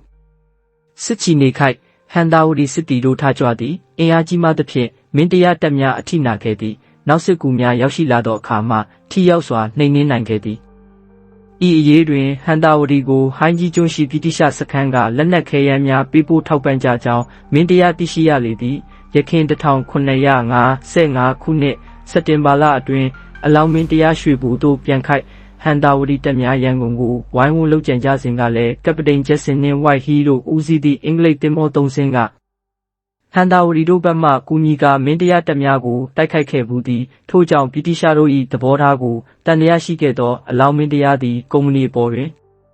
်တိုး၍မကြေမနက်ဖြစ်ကာယုံကြည်မှုကင်းလာခဲ့သည်အလောင်းမင်းတရားသည်အင်္ဂလိပ်ပြည်ရှင်ဘရင်ထံသို့အနာပရမများနှစ်ရစ်စီရွှေပေးရစတန်တဆောင်ကိုပွဲတစိတ်ခန့်နှိပ်၍ပေးပို့ခဲ့သည်တစ်ချိန်တည်းမှာပင်အင်္ဂလိပ်အရှေ့အိန္ဒိယကုမ္ပဏီကိုစားဂျွန်ဟိုင်းတထံသို့တဆောင်တဝန်လွှာများပေးပို့ခဲ့သည်ဤရွှေတဝန်လွှာနှင့်စာများလက်ဆောင်များကိုအင်္ဂလိပ်တို့ပို့ပေးရန်အလို့ငါဟိုင်းကြီးကျွန်းစခန်းမှုထံအလောင်းမင်းတရားကလွှဲအပ်ခဲ့သည်သို့သော3နှစ်လွန်သည့်တိုင်အောင်ပြန်စာမရခဲ့ချေထို့ကြောင့်အင်္ဂလိပ်တို့နှင့်ကုမ္ပဏီကသူနှင့်သူ၏နိုင်ငံသူနိုင်ငန်သားတို့ကိုလူအန္တာများတပွဲသဘောထားလေပြီဟုအလောင်းမင်းတရားကကောက်ချက်ချခဲ့သည်ဤအကြောင်းများကြောင့်ပင်လျင်ဟိုင်းကြီးကျွန်းစခန်းကိုတိုက်ခိုက်ခဲ့ခြင်းဖြစ်ကြောင်းအလောင်းမင်းတရားကိုမိန့်တော်မူသည်အလောင်းမင်းတရားသည်အင်္ဂလိပ်တို့အားပသိမ်တွင်စခန်းနေရာပေးခဲ့စဉ်ကအင်္ဂလိပ်တို့လွန်စွာလိုလားသည့်ဖျားကုန်းတော်နေရာကိုလုံးဝခွင့်မပြုခဲ့ပေသို့သောဟိုင်းကြီးကျွန်းစခန်းမှဂျွန်ဟိုင်းသည်အလောင်းမင်းတရား၏အမိန့်ကိုစန့်ကျင်လျက်1956ခုနှစ်ဇွန်လတွင်ရင်းဖျားကုန်းတော်ပေါ်၌ကုမ္ပဏီခန်းကိုအခိုင်အလုံဆောက်လုပ်လျက်ဖို့ကော့ကတ်စတက်ဟုအမည်ပေးခဲ့သည်ရင်းကိစ္စကိုပသိမ်သားတို့ကလုံးဝမကျေနပ်ပဲစိတ်ထိခိုက်နာကျည်းခဲ့ကြသည်အာမေနီယန်အမှုထမ်းဂရေဂရီကအင်္ဂလိပ်တို့သည်အလွန်အန္တရာယ်ပြုတတ်သောလူမျိုးဖြစ်၍အချိန်မီမတားဆီးပါကဘင်္ဂလားနှင့်မဒရက်ကမ်းခြေတွင်ပြုမှုတကယ်သို့အခြေခံကုန်တိုက်စခန်းချခွင့်ရရာမှတိုင်းပြည်ကိုတစားဝါမျိုးသိမ်းပိုက်မိကိုစိုးရိမ်ဖွယ်ရှိကြောင်းတတိပေးလျှောက်ထားသည်ကိုအလောင်းမင်းတရားကသဘောကျညီလက်ခံခဲ့သည်ထို့ပြင်အင်္ဂလိပ်အရှေ့အိန္ဒိယကုမ္ပဏီတွင်1956ခုနှစ်ခန့်မှစ၍3နှစ်အတွင်းအစီအစုအပြောင်းအလဲများရှိခဲ့သည်ပြင်သစ်တို့နှင့်9နှစ်စစ်ပွဲဖြစ်ပွားနေသဖြင့်မြန်မာပြည်နှင့်ဆက်ဆံရေးကိုအလေးဂရုမပြုသာရှိခဲ့သည်ထို့နောက်ပြင်သစ်တို့ကိုစစ်ပွဲတွင်အနိုင်ရလိုက်၍အိန္ဒိယတွင်ပြန်ဖက်ကင်းတကူးထွက်လာသောအခါဘင်္ဂလားပင်လယ်အော်အရှေ့ဘက်တွင်အစဉ်စိုးရိမ်နေခဲ့ရသည့် ပြင်သစ်တို့၏ရန်မှာအခိုက်အတန့်အေးသွားခဲ့လေသည်ဒူးပလေးမှာပြင်သစ်တို့ပြန်သွားပြီဖြစ်သည့်အပြင်ဘရူနိုလည်းတန်လင်းတွင်အသက်ခံရပြီးဖြစ်ရာမြန်မာပြည်တွင်ပြင်သစ်တို့နှင့်အပြိုင်နယ်ချက်ခြေကုပ်စခန်းယူရန်တွေးသွားကြသည်ထို့ကြောင့်အလွန်ခုံမင်လိုလားခဲ့သည့်ဟိုင်းကြီးကျိုးစခန်းကိုပင်ဖျက်သိမ်းရွှေ့ပြောင်းရန်ဆုံးဖြတ်ခဲ့သည်ထို့သို့ပြိုင်ဘက်ဖြစ်သောပြင်သစ်တို့ကိုစိုးရိမ်ဖွယ်မရှိတော့သည်တွင်ကုမ္ပဏီသည်အလောင်းမင်းတရားနှင့်လက်စတာတန်ပြူ၍ချုပ်ဆိုခဲ့သောစာချုပ်ကိုလည်းလုံးဝအရေးမထားတော့ဘဲလိုက်နာအကောင့်ထဲအဖော်ရန်လေဟင်းခဲ့သည်ရင်းချက်လက်များသည်အစကပင်ကုမ္ပဏီပြုမှုလှုပ်ဆောင်ပုံတို့ကိုတန်တရားရှိခဲ့သောအလောင်းမင်းတရားအားအင်္ဂလိပ်တို့အပေါ်ပို၍မယုံမကြည်ရှိစေရန်မထီမဲ့မြင်ပြုသည့်စော်ကားသည်ဟုအထင်ရောက်စေရန်အမျက်ပွားစေရန်ဖန်တီးခဲ့သည်ဟုဆိုရပေမည်ထို့ကြောင့်အလောင်းမင်းတရားသည်ဟိုင်းကြီးကျိုးစခန်းကိုလုံးဝဖြိုဖျက်ရန်ဆုံးဖြတ်ခဲ့ခြင်းဖြစ်သည်ဗြိတိရှနယ်ချဲတို့၏အခြေအမြစ်များကိုရင်းသို့ဖြိုဖျက်ခဲ့သည့်နီးတူပြင်သစ်နယ်ချဲတို့၏အခြေအမြစ်များကိုလည်းအလောင်းမင်းတရားကခြေဖျက်တော်မူခဲ့သည်ရွှေဘိုနှင့်ဟန်တာဝတီတို့စစ်ပွဲမဖြစ်ပွားမီ1929ခုနှစ်ကပင်ပြင်သစ်အရှေ့အိန္ဒိယကုမ္ပဏီသည်တန်လင်း၌တင်မောချင်းတချင်းတိစောက်ခဲ့ပြီးဖြစ်သည်ပြင်သစ်တို့၏ကိုလိုနီအခြေစိုက်စခန်းဖြစ်သောပွန်ဒီချယ်ရီနှင့်တင်မောများကိုဤတင်မောချင်းမှဆောက်လုပ်ပေးခဲ့သည်ဟန်တာဝတီသားတို့ထောင်ထားချနာသည့်1940ခုနှစ်တွင်တန်လင်းတင်မောချင်းကိုပြင်သစ်တို့ပိတ်ခဲ့သည်1948ခုနှစ်တွင်ပွန်ဒီချယ်ရီဘရင်ခံဒူးပလေးသည်မြန်မာနိုင်ငံဘက်သို့အာရုံရှိလာခဲ့သည်ထိုအချိန်မှာပင်ဟန်တာဝတီသားတို့၏တန်အဖွဲ့တစ်ဖွဲ့သည်ပွန်ဒီချယ်ရီရောက်ရှိလာပြီးပြင်သစ်တို့ထံမှအကူအညီများကိုတောင်းခံခဲ့ကြသည်ထိုအခါဒူးပလေးကလူသူလက်နက်ခဲယမ်းများကူညီမည်ဟုကတိပြုခဲ့သည်ထို့နောက်အခြေအနေကိုလေ့လာရန်ရင်းဤကိုယ်စားလှယ်ဘရူနိုင်အားဒူးပလေးကပကူးသို့ဆေလွတ်ခဲ့သည်ဘရူနိုထံမှအစီရင်ခံစာများရရှိသောအခါဒူးပလေးကမြန်မာနိုင်ငံတွင်ပြင်သစ်၏ဩဇာအာဏာဖြန့်ကျက်ရန်အခါခွင့်ဆိုက်ရောက်လာပြီဟုဆုံးဖြတ်ခဲ့သည်မြန်မာနိုင်ငံ၌ပြင်သစ်တို့၏ဩဇာခိုင်မာနိုင်သမျှခိုင်မာအောင်ဖြန့်ကျက်ရန်ဒူးပလေးကအလွန်လိုလားခဲ့သည်ထို့ကြောင့်ဘရူနိုအားပဲခူး၌ပင်ဆက်လက်နေထိုင်ပြီးတက်ဆွမ်းသရွေ့လူသူလက်နက်အင်အားဖြင့်ဟန်တာဝတီသားတို့ဘက်မှအကူအညီပေးရည်တည်ရန်ဒူးပလေးကညွှန်ကြားခဲ့သည်အလောင်းမင်းတရားနတ်တက်ပြီးခါစကာလ၌ဟန်တာဝတီတွင်ပြင်သစ်တို့၏ဩဇာအာဏာအတန်ပင်လွှမ်းနိုင်နေခဲ့ပြီဖြစ်သည်1955ခုနှစ်မေလအတွင်းအလောင်းမင်းတရားကတကုံကိုသိမ့်ပိုက်ပြီးနောက်တန်လင်းကိုဆက်လက်လုပ်ကြံသောအခါဘရူနိုကတင်မောကြီး3ဆင့်ဖြင့်ဟန်တာဝတီဘက်မှပြောင်တင်းပင်ပါဝင်ကူညီတိုက်ခိုက်ပေးခဲ့သည်တန်လင်းကို1956ခုနှစ်ဇူလိုင်လတွင်အလောင်းမင်းတရားသိမ့်ပိုက်ပြီးသောအခါဘရူနိုအပါဝင်ပြင်သစ်အကြီးအကဲများစွာကိုဖမ်းဆီးမိခဲ့သည်တန်လင်းကိုအလောင်းမင်းတရားမသိမ့်ပိုက်မီတွင်ပင်ဘရူနိုကဒူးပလေးထံသို့လက်နက်အကူအညီများပေးရန်စာရေးပြီးတောင်းဆိုခဲ့သည်တန်လင်းကိုလက်လွတ်မခံနိုင်သောပြင်သစ်နယ်ချဲတို့ကလက်နက်ခဲယမ်းမိကြောက်အပြည့်အစုံဖြင့်တင်မော3စင်းကိုဘရူနိုထံသို့ဆေလွတ်ခဲ့သည်သို့သောရင်းတင်မော3စင်းအနက်2စင်းမှာတန်လင်းကိုအလောင်းမင်းတရားသိမ့်ပိုက်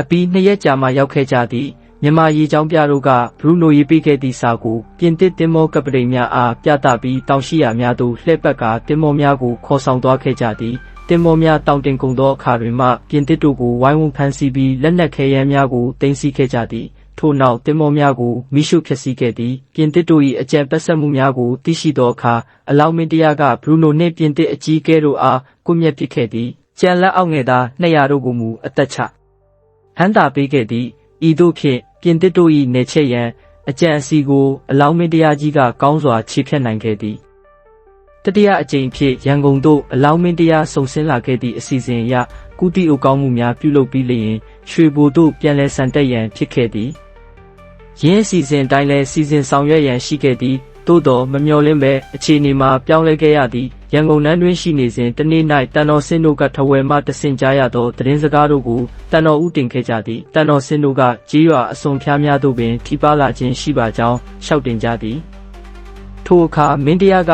ငါကိုယ်တော်တိုင်ချီတက်၍နှိမ်နှင်းတော်မူမည်ဟုအမိန့်တော်ချမှတ်သည်1120ခုနှစ်ပြတိုလာဆန်3ရက်နေ့တွင်ရန်ကုန်မြို့မှစတင်၍တက်ထွက်တော်မူသည်ရေကြောင်းမှတင်မော5စင်းကထဝယ်မြို့သို့ဦးတည်သွားသည်ကြီးတက်တွင